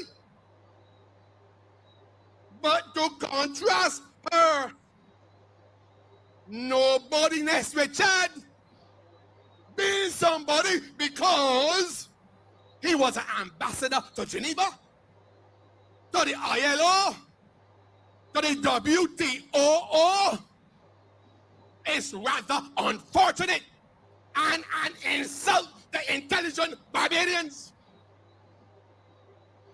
Those experiences do not equip you to be a good representative at all. And I know about those experiences because I used to go to all of them representing the Democratic Labour Party. In fact, it is more likely that those experiences will make him disconnect with the regular constituents in this constituency. St. James North was represented by Raul Eastman, and then by Edwin Nixon. for 35 years. They were both lawyers. Well, I guess each of them was a nobody because they never were ambassadors nowhere that I know about. Let me put this way. The DLP cannot be blamed for the poor representation in this constituency. If there are poor roads, blame the BLP. If there's a lack of small business opportunities, blame the BLP. If there's high unemployment, blame the BLP. If there is poor farming opportunities, blame the BLP. If there is an abundance of overgrown bush and grass posing a hazard to motorists and pedestrians, blame the BLP. If there's improper drainage causing flooding for residents, blame the BLP. If there are no community centers, who you gonna blame? The BLP. In a sad state of disrepair, that community center, who you gonna blame? Let me put it this way. Look, Chad is one of them. He was nurtured by them. He was molded by them. Then pray tell me how he is going to be different from Rawl Eastman and Edmund Hinkson. Birds of a feather do what? What monkey say monkey? So St. James North, I am begging you please tonight. Do not waste your time going back down the same road over and over. And keep hoping for better representation, election after election, spanning the last 35 years. I am saying to you tonight, Felicia Dujon can and will do better. Because her life is about nurturing the youth, about engaging, helping young people to do better. That is what teachers do. You don't acquire skills to represent people. Look at so many things they put in the chat. Yeah. Constituents of St. James North, what you do tomorrow is very important to this country. You are the barometer that people will watch to see if you continue the path that this country is on. You must be the catalyst for change tomorrow. And you must continue to be the catalyst for change whenever the general election is called. But let me make a definitive set of statements here for that one called Kerry Simmons. Because the half a puppet that he is decided to go in Rockdundo and say, blame COVID, climate change, and the ashfall from Soufriere for the high cost of living in Barbados. A statement that is pregnant with misinformation and wickedness. Let me tell you a few things, and I want to be very deliberate here because I want to educate the people in St. James North as to why the cost of living is the way it is.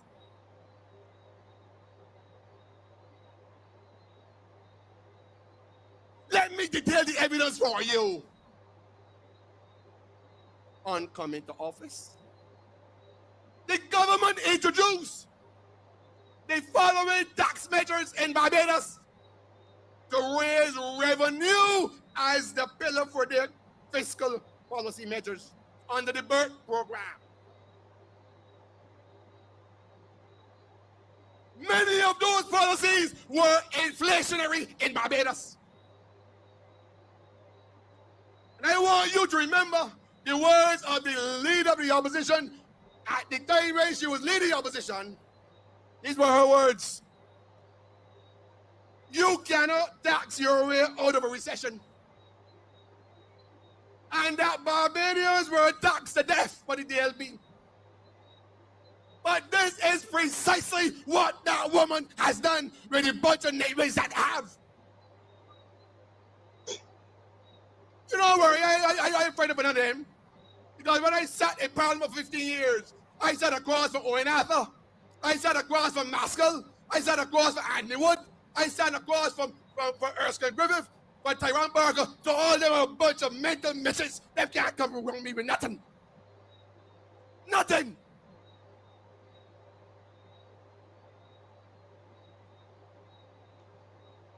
Let me go through the taxes one by one.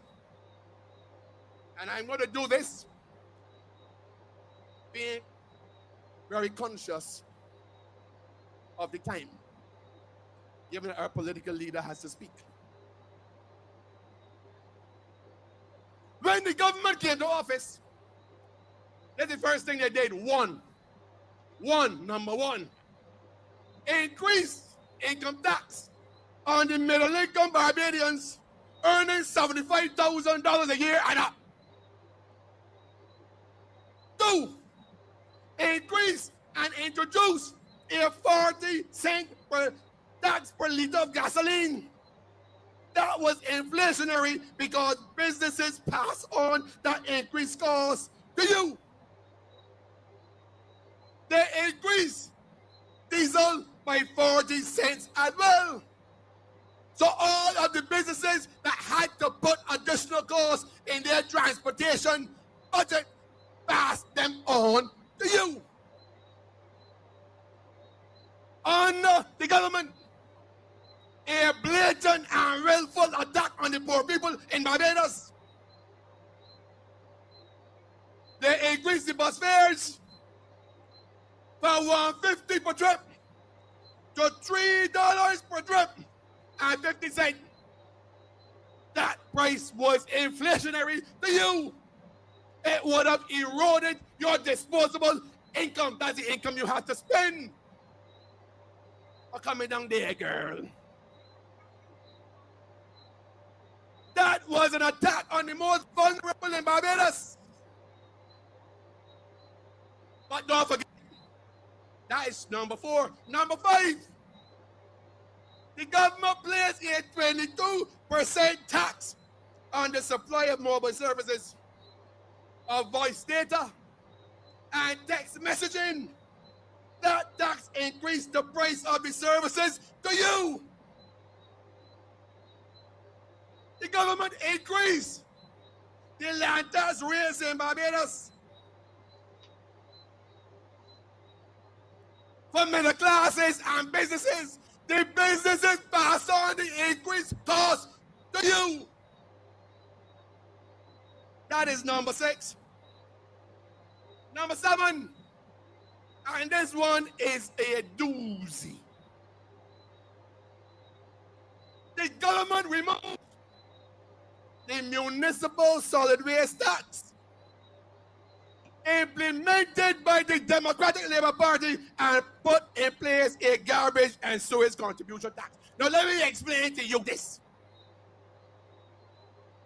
The municipal solid waste tax was a tax on property. A tax on property of a specific value of the property. The poor and the vulnerable were spared. But look what she did. The garbage and sewage contribution tax increased the residential rates of water by $1.50 per day or $45 per month. This was imposed on poor people, on pensioners, and it made life to be Barbados. You see why the prices where they are.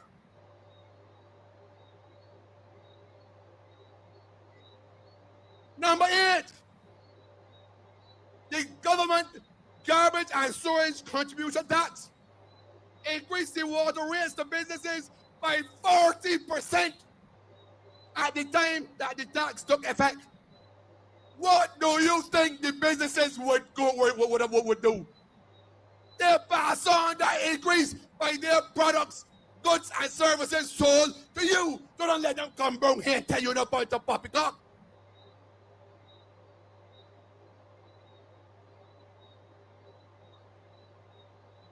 Nine. Some of them out there like 9 very bad, you know. 9 out there, you know. The government introduced a VAT of 17.5% on purchases made over the internet from any retailer outside of Barbados. Inflationary in nature because it decreased your buying power. 10. The government introduced a 2% foreign exchange fee made by a business or an individual in a currency other than Barbados dollars. In other words, when you import something, you will be paying 17.5 plus 2%. You see why the prices the way they are in Barbados? Come around here and tell you nonsense. Let him not come and challenge me. I will scatter them.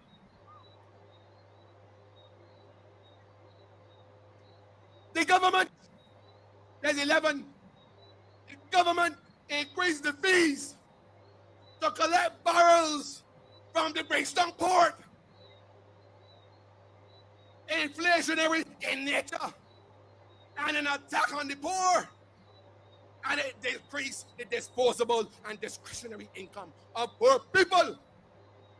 Number 12, the government increased the fees to collect packages from the post office.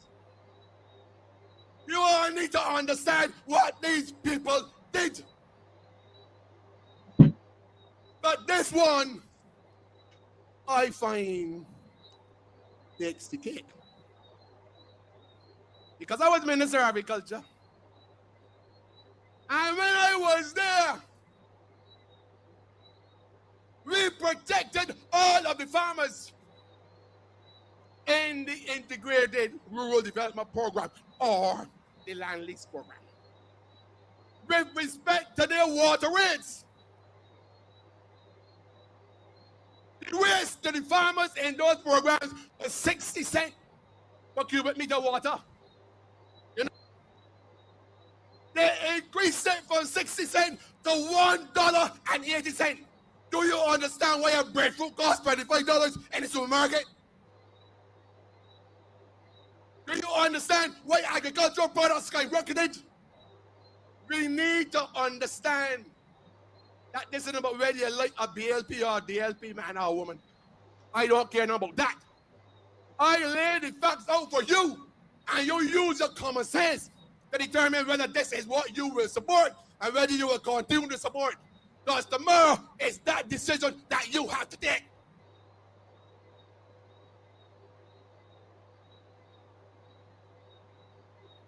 But let me say this even further. Number 14. People who own plantations in Barbados and who have water wells plantations. They just moved to increase and tax water coming from those wells.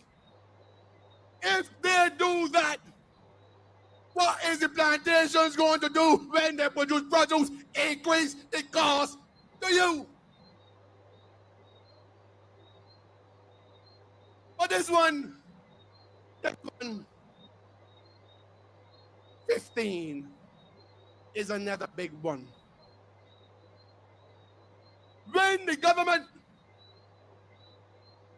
was looking for a way to show the NIS that they mash up,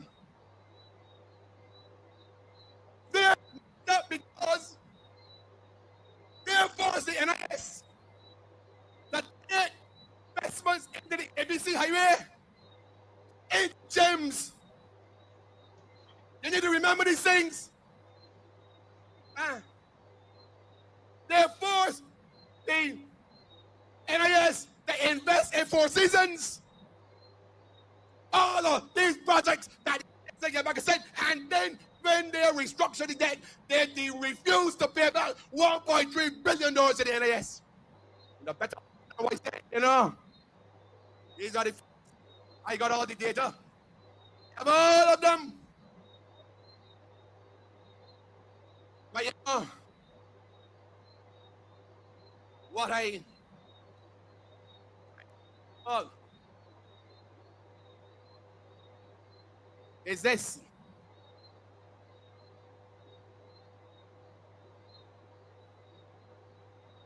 We just went through a budget in 2025. Do you know I just explained to you 14 items that the government introduced that caused inflation in the country? Do you know they went back and did the same thing in the budget? Remember, go through these ones again.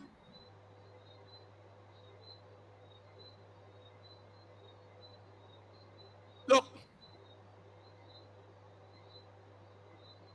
they spoke about resilience measures. The government indicated that with effect from the 1st of April, so it gone through already, government will repurpose the catastrophe fund into the resilience and regeneration fund.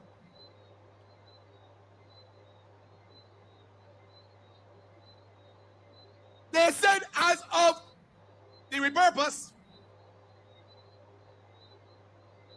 employees' contribution will now go up from 0.1 to 0.25%,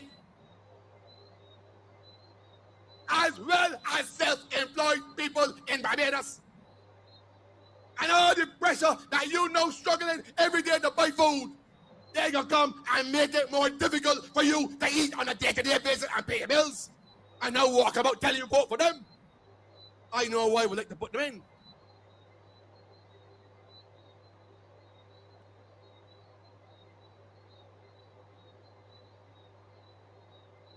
But that is not all.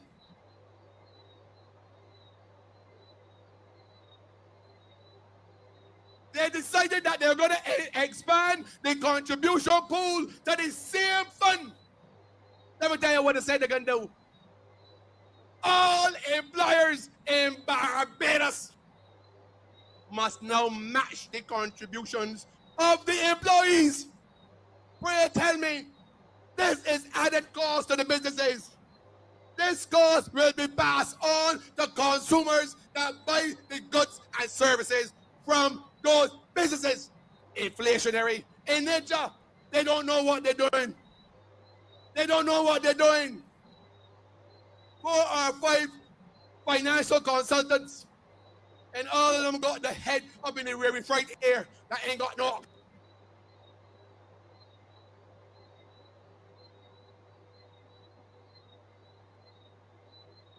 But this is the one that I want Barbadians not to be fooled about. This is the one I hear they're talking about a 2% annual automatic increase in the minimum wage. Suppose it started January 1st, 2026. Look, that is a bunch of nonsense. During the COVID pandemic, when nobody was coming to Barbados, and businesses were shutting down right, left, and center, and people had to be sent home, it's not time to automatically increase wages with a bunch of idiots. When we had a similar problem during the great financial crisis between 2008 and 2013, businesses were shutting down left, right, and center. Is that the time to mandate an increase in wages when the businesses shutting down and can't survive? Or where these people went to school? Where these people went to school? Look,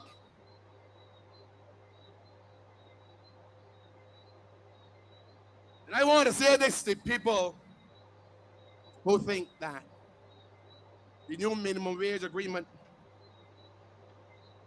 is a good one.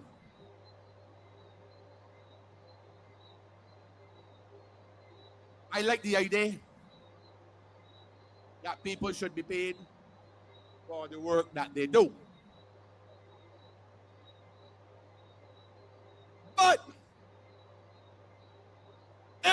businessman thinks that he can't afford the increased cost of his business, what are you gonna do?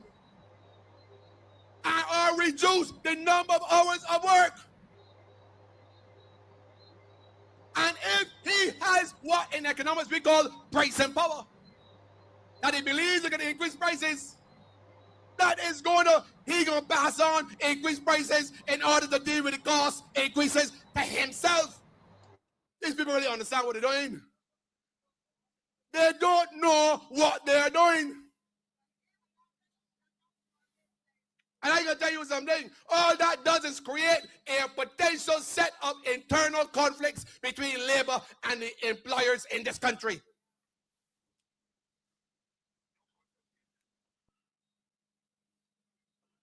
But this one, I find a little bit repulsive.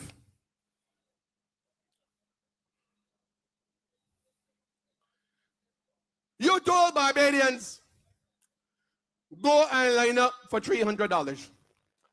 I happy for them. Spend the money. But understand what I'm going to tell you now, and don't let nobody play you for idiot and play politics with your life and future. According to the estimates of expenditure and revenue for 2025-26, this government can't cover its own expenses. It is spending $1.2 billion more than it gets in the revenue. If you're spending $1.2 billion more than getting revenue, you can give away money.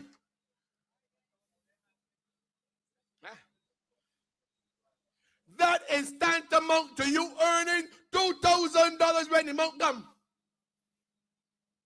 And your bills are $3,000 a month.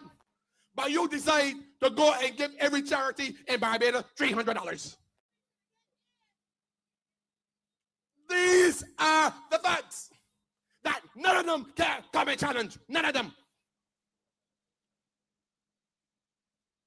But I have to make room for the political leader. And I want to just essentially go forward with this set of statements. I do not believe that there is any Barbadian now who is honest with themselves can say that the life in Barbados is no better than the life that was in Barbados 10 years ago. It is a duty of your government to make the lives of the people better, and it's a duty of all of us to make sure that we leave a better Barbados for our children. There's no Barbadian can say there's a better Barbados for their children. No. Not when our children failing in primary school. Not when our children failing in secondary school. Not when some of the children don't know whether they are boys or girls.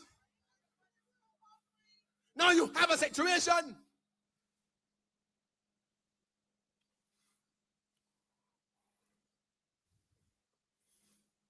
where this government is telling you about educational transformation. But educational transformation from what to what? From what to what? In fact, 11 plus was supposed to be abandoned, I think in 2019, if my memory serves me correctly. It's still going on. Let me reason with Barbadians for the last minute I have. Look, the agenda of this government is an agenda not created by them. It is an agenda that is designed by the European Union and that group who believe that they have a right to determine certain cultural values for us. And not only cultural values, values that are determined, that will make us who we are. But they want to introduce a hands-off approach with respect to the education of our children. No, parents must always have a hand in the education of the children. It cannot be the school to determine that alone. That is European, that is alien to all of us. And I ain't gonna be part of it. Because I have read all the documents, all the declarations, and I will never want to see in this little country that somebody tell you nonsense about gender fluidity and sexual fluidity. So you could like a man today and like a boy tomorrow and a woman next month. And you could be a girl today and then be a woman, a boy next month. I am not going down that road. Two sperms cannot support and advance the human race in this country. Two eggs can't do it either. So I know what my position is. So St. James North,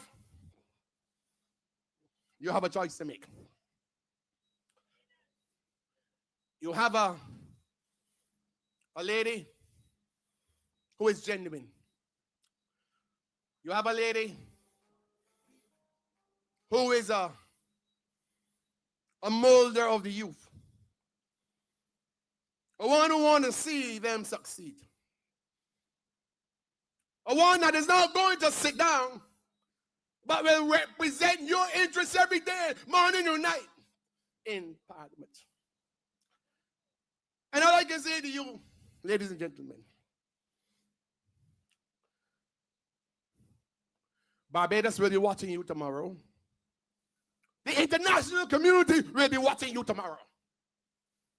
And I'm going to ask you, do the right thing. Because as I said earlier, there is no Barbadian who can say today that the life in Barbados is better than the life Barbados allowed for 10 years ago. Not with rapid crime and everything that's going on.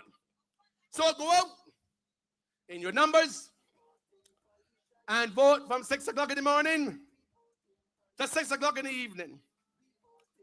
Get your friends and organize transport. And I want you to cast that X for Felicia Dujon because she is the better choice and the right choice. Good night, ladies and gentlemen. Dr. Freddie. quick, because I know the political... Typical Dr. Eswick. Typical Dr. Eswick. Yeah. But again, Marcia, facts. Yeah. Any thoughts there, Mr. Lewis? Quickly. I love the last point, boy. Adam and Eve and Adam and Steve, you know. I say no more. Anything there, Mr. HINDS? Okay, you're muted, sir. Yeah. I'll be honest, I'm not a big fan of Mr. Eswick, but he is a people's favorite, and so be it. As I always say, the voice of the people is the voice of God. So I step back from that and never try to push my own narrative above that of the people. Welcome returned, strong as well in his commentary, making a lot of sense. And again, further dissecting the BLP narrative in this St. James North constituency by election. Their words do not add up. And I tell people, don't be so dismissive of listening to the BLP. You will find the nuggets of truth as they say one thing that does not correspond to the next. And that's what Richard Seeley and Mr. Eswick was clearly did tonight in terms of dissecting what they were saying. And I think I was going through the taxes with him, and I think I got to about 15 or 16 taxes. Yes, that's right. Yep. How many is it? What's the exact number? Anybody had it? I don't. I could don't have that. I knew about 15 or 16. I didn't make a notice he was going along, but I do recall him getting done at about 16 taxes. About 16 taxes. Yeah. Well, guys, don't go to sleep. Don't go to sleep. You might miss something right now. Okay, share. This is still enough time to share. Remember, you have to get up tomorrow. You have to, those of you St. James North, 6 o'clock, go early, right? Go early, and you help with transportation. Let's put the transportation information up there again. All right, go ahead, Dave. To the residents of this street, and good night to the supporters and the members of the Democratic Labour Party, and good night to the media and to all those persons who are present here tonight. I have said on every occasion that I've spoken that I'll be very brief. And if I'm not brief tonight, I will end up in court. In law court. So I'm forced to be brief. But I don't mind being brief because it is the end of a campaign, and look, the quality that you've seen here tonight, the quality, I listened to every speech. My good comrade from K-Field days, Dr. Esrick. Doctor, welcome back. Welcome back, David. Dynamic as ever. Richard Seeley, welcome back. Although you spoke the other night. And the party is in good shape. The party is in exceptionally good shape. So that while I'm brief tonight, you would understand that I'm brief because in this party and in this platform, I am well pleased. There's nothing to add to the speeches that were made here tonight. And if there's anything to add, and I promise you I'm going to be brief. If there's anything I will add, I will want to express gratitude to Verla de Pisa. Is Verla still with us? Excellent. Excellent.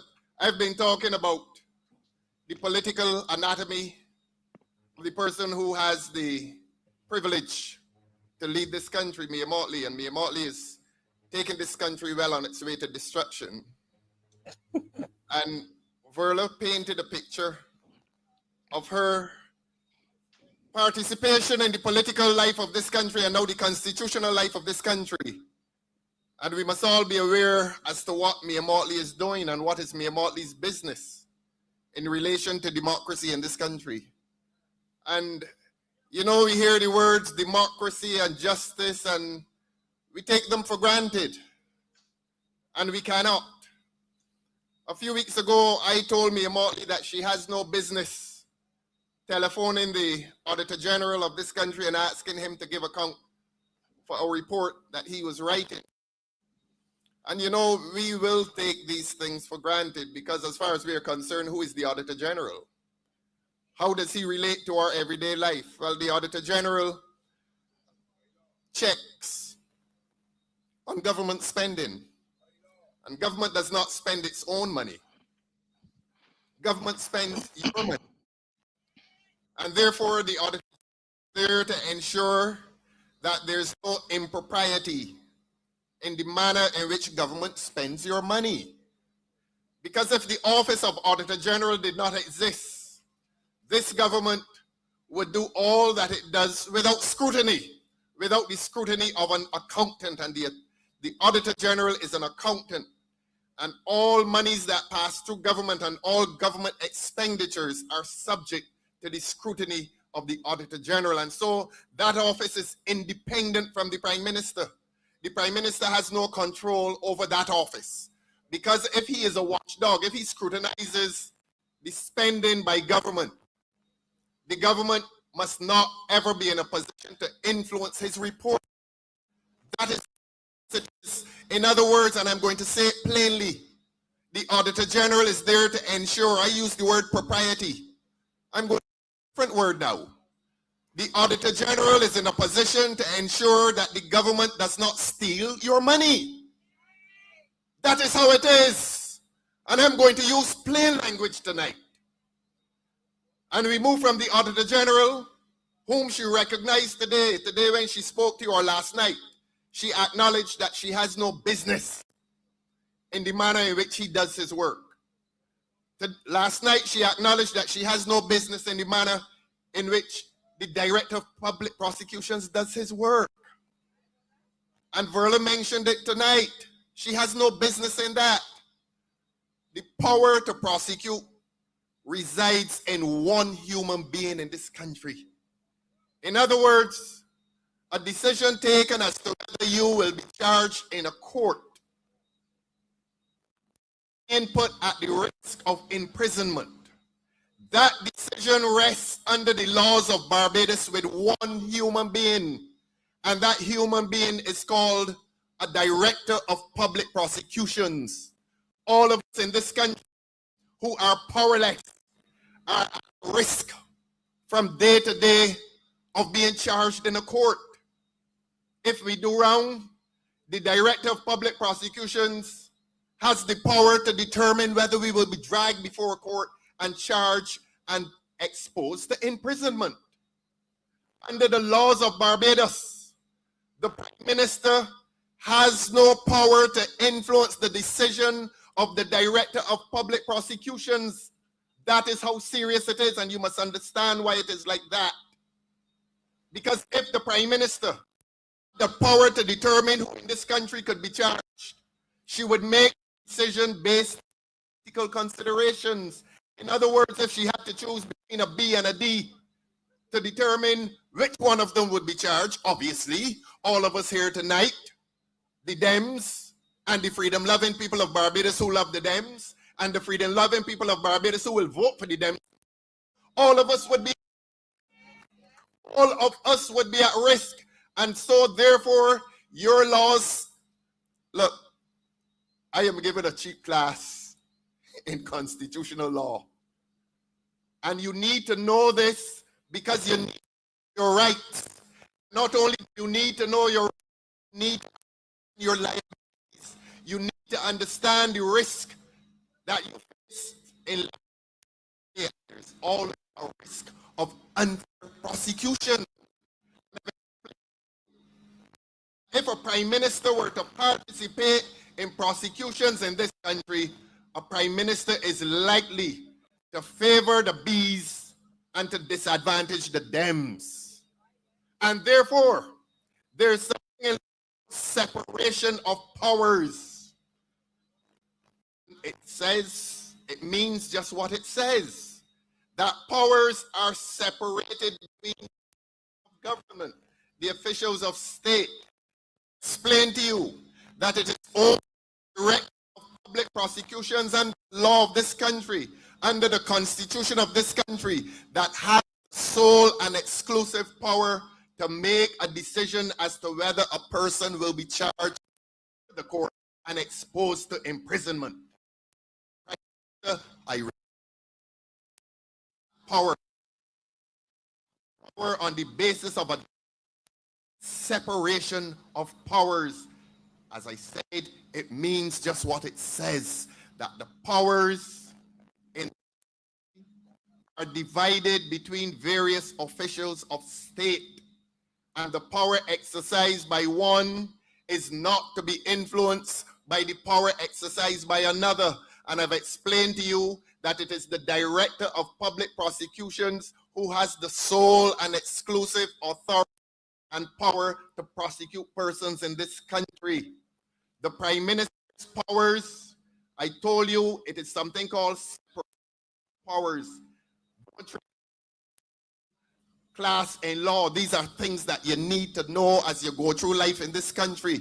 I explain to you again, from day to day, when we wake in this country, all of us are at risk, whether justly or unjustly. We are always at the risk of being prosecuted. I want you to understand that. And sometimes people in this country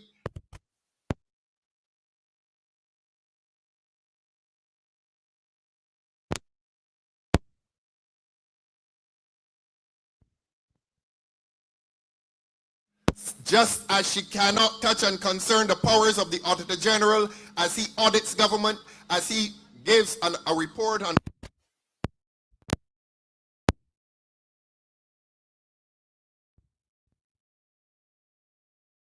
separation of powers. The powers of to the cabinet.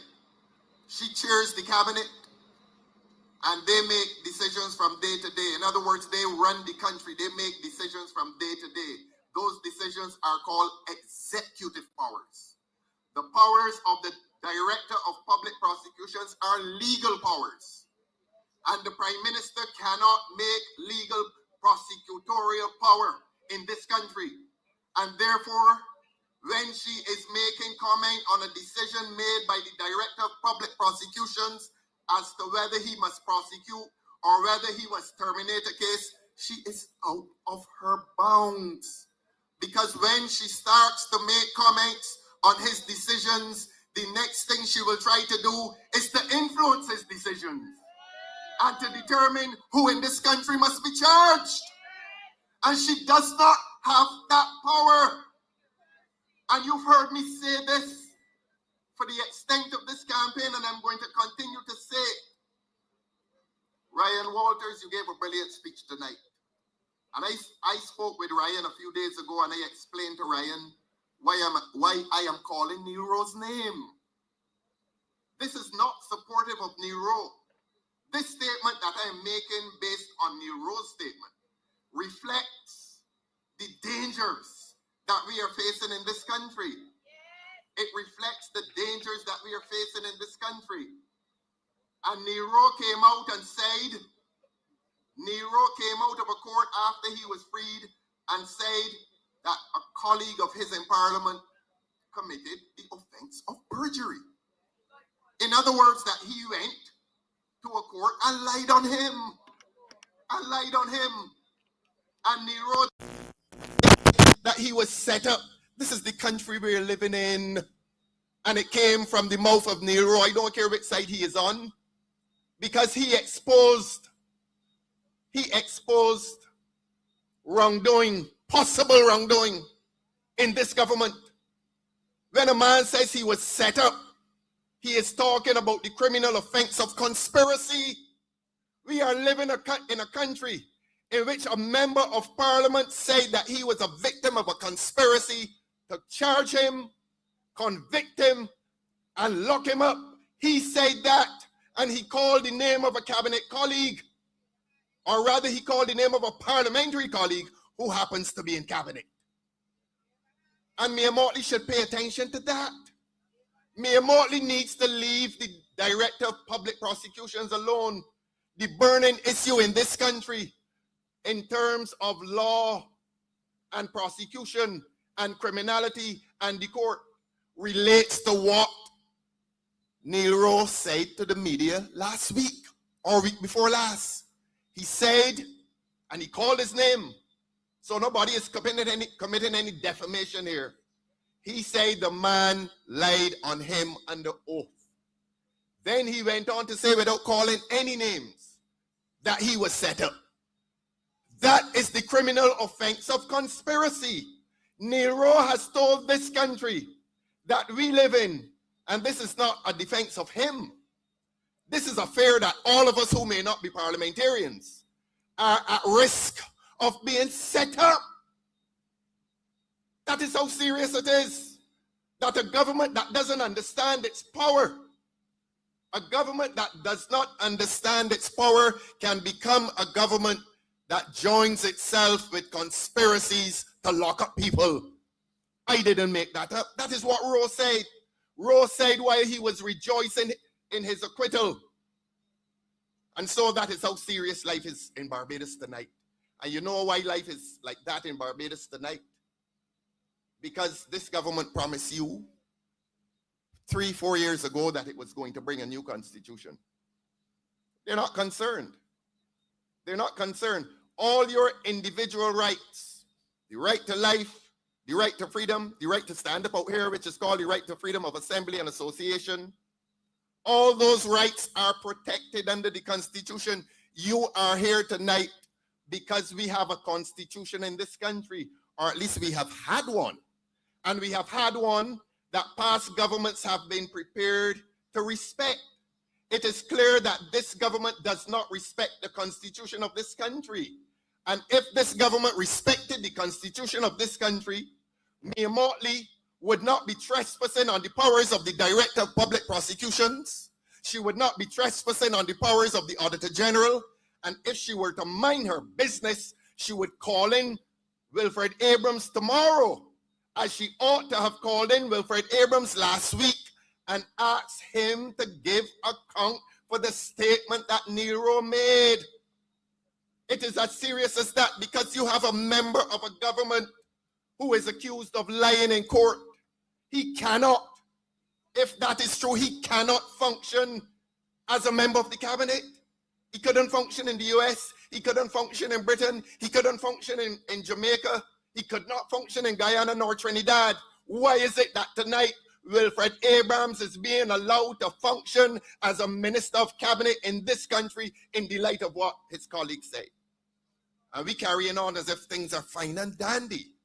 And it is clear that your prime minister has no respect for the separation of powers. It is clear that your prime minister has no respect for the law. It is clear that your prime minister has no respect for the constitution when she breaches the right of public officials to carry on their business without interference or without influence. It is as serious as that. So that while we're standing out here tonight, believing that tomorrow is just about casting an X, tomorrow is about defending rights and freedoms in this country, because this government has undermined individual and collective rights and freedoms in your country. And what Rose said last week discloses that this is a government that represents a threat to freedom and democracy and justice in your country. And I warn you about that. I warn you about that, Barbados. Let tomorrow, when you vote for the Democratic Labour Party, as Richard said so eloquently tonight, let it represent the journey towards freedom and justice in this country. Let it represent that. Let it be the beginning of the end of this Barbados Labour Party in government, because tomorrow is about strengthening the opposition. Tomorrow is about giving this country a strong opposition.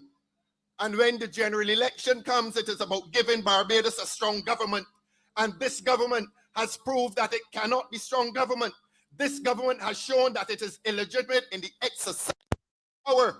This government has demonstrated to you that it will not let public officials function. And when other public officials cannot function, your rights are at risk. Dictatorship. And Mia Motley is a dictator. Oinatha created her. He created her in 1994. He made her Minister of Education. He ran Barbados for 14 years. He ran a cabinet for 14 years, and she was a member of that cabinet for all of those 14 years. You don't think he knows her? You don't think he knows her? And he called her despot. And that is what she is. And the Office of the Auditor General now knows that she's a despot. And the poor Director of Public Prosecutions, who had to run to the media today and to make a statement, he knows that she's a despot. And Verla told you here tonight, and I will confirm it, that the Director of Public Prosecutions was summoned to a meeting.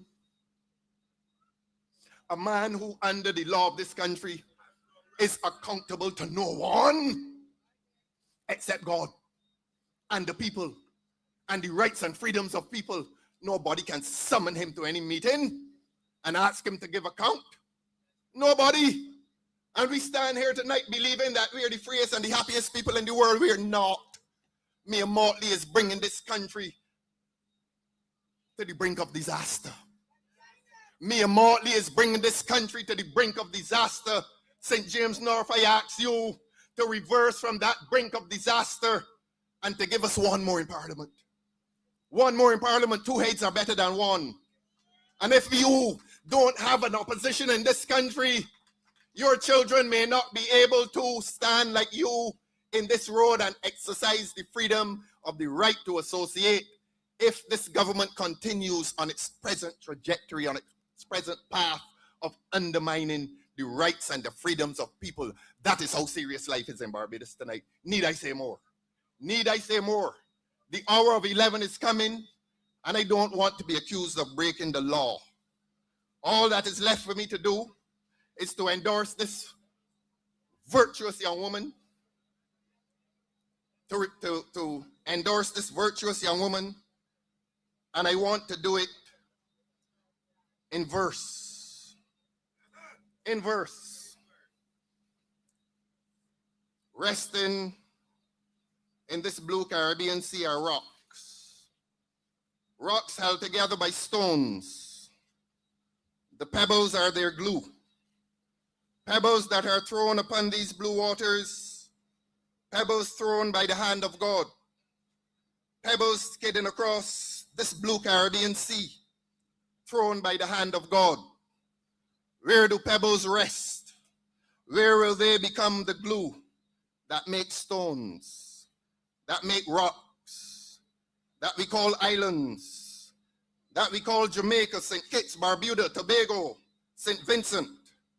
Islands that are rocks, that used to be stones, glued together by pebbles that skid across the blue waters, thrown skidding across the Caribbean by the hand of God, and glued together into stones that grew into rocks and became islands and became Grenada, Guadeloupe, Cuba, and a city called Bridgetown, where pebbles skidded from Castries, thrown gently to the waters by the great hand of God, and glued together with a stone, grew into a rock that is an island, that is a nation, that is a region.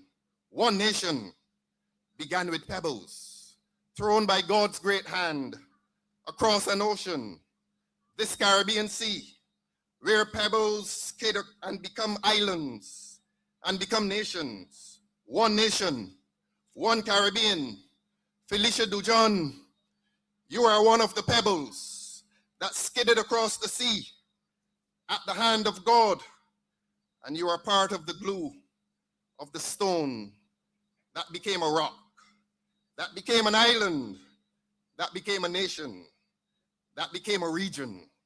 One nation, forged by God's gentle hands, a pebble, a stone, a rock, an island, a region, a nation.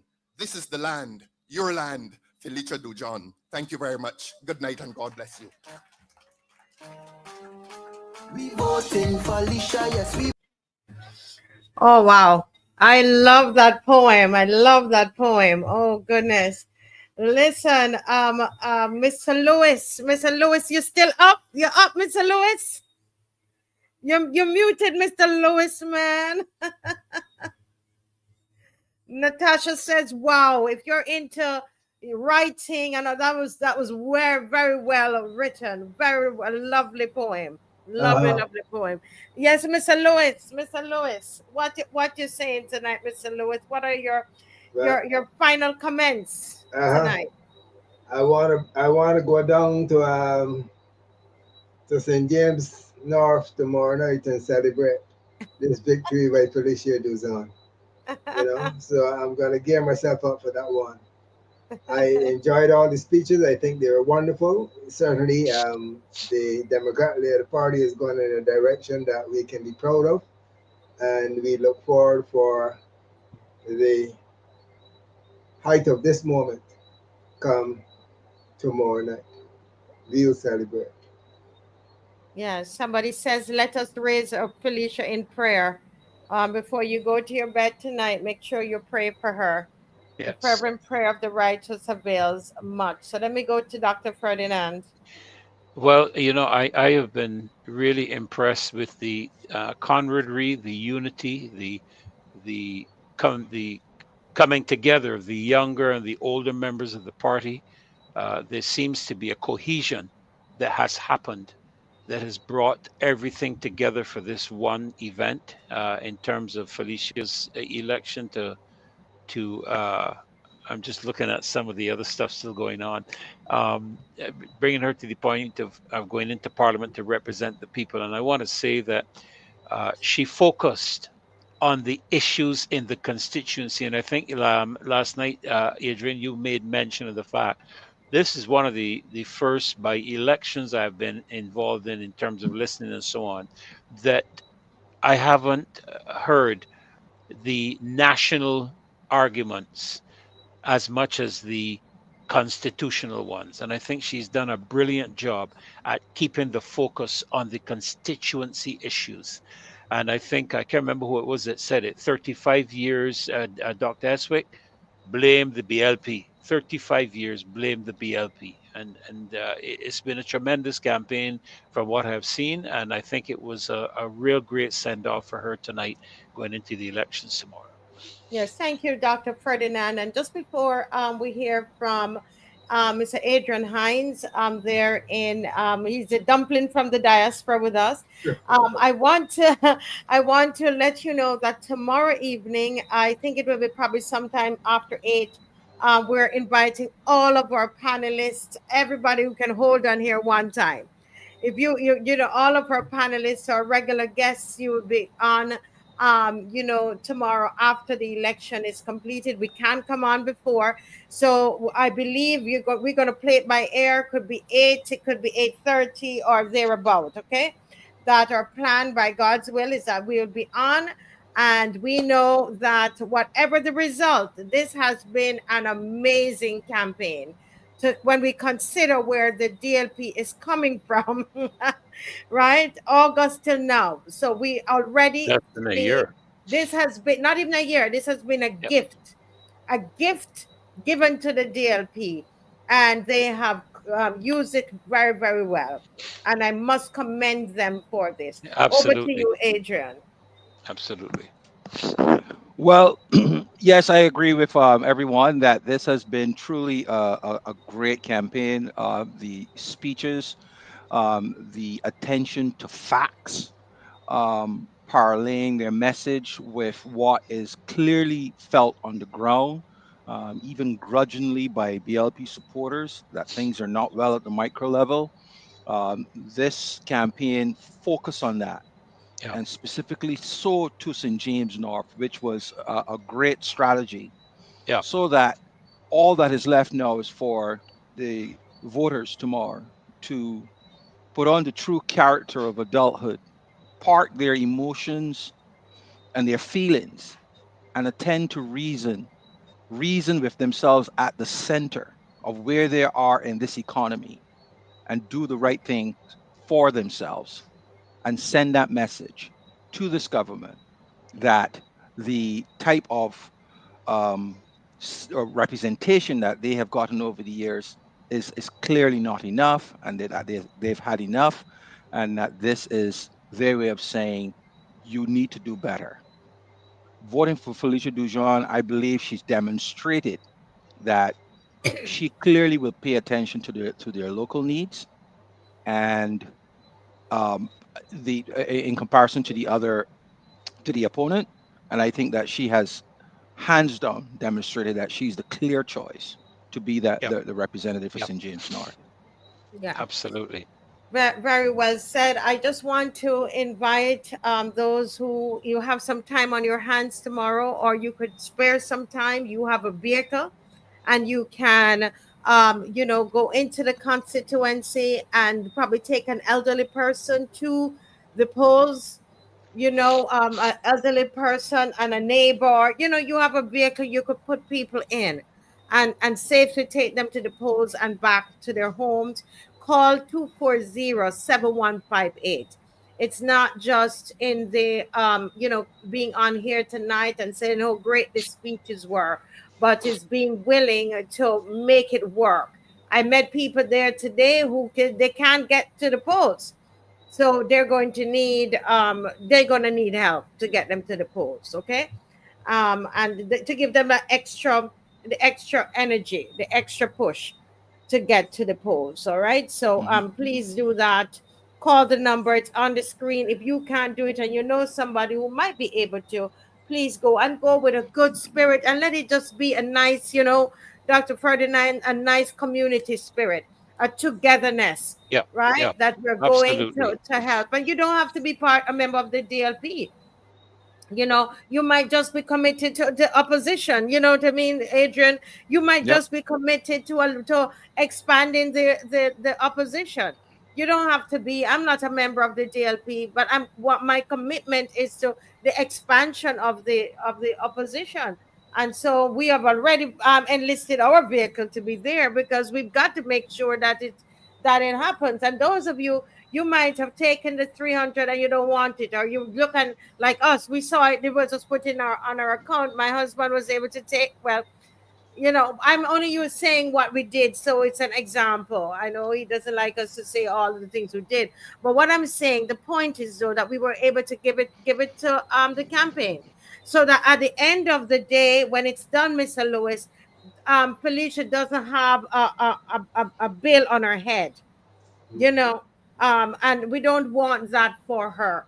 We don't want that for her. If you don't want the $300, give it to Felicia. They were supposed to get the subvention anyway. So it's donated to her. And I thank God for those in the diaspora who called and said, Marcia, we're sending some money for Felicia.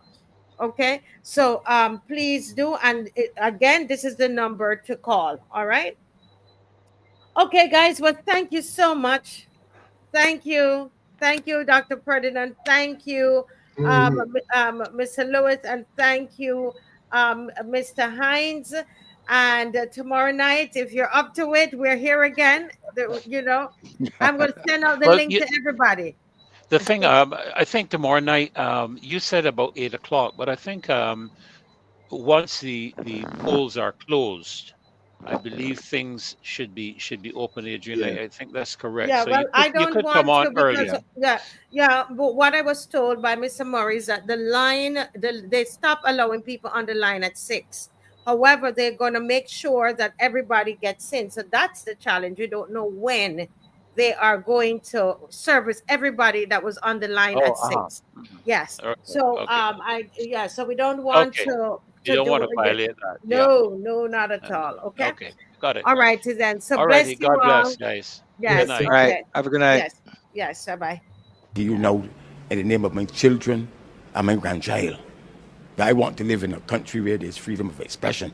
I want to live in a country where no despot can feel that they should hold the destiny of my children and my grandchild in their hands, and that Mayor Motley is a menace. She's a menace because she's a despot. She's a menace because she's a despot, believes that she has a right to be a despot. She would try to be a despot.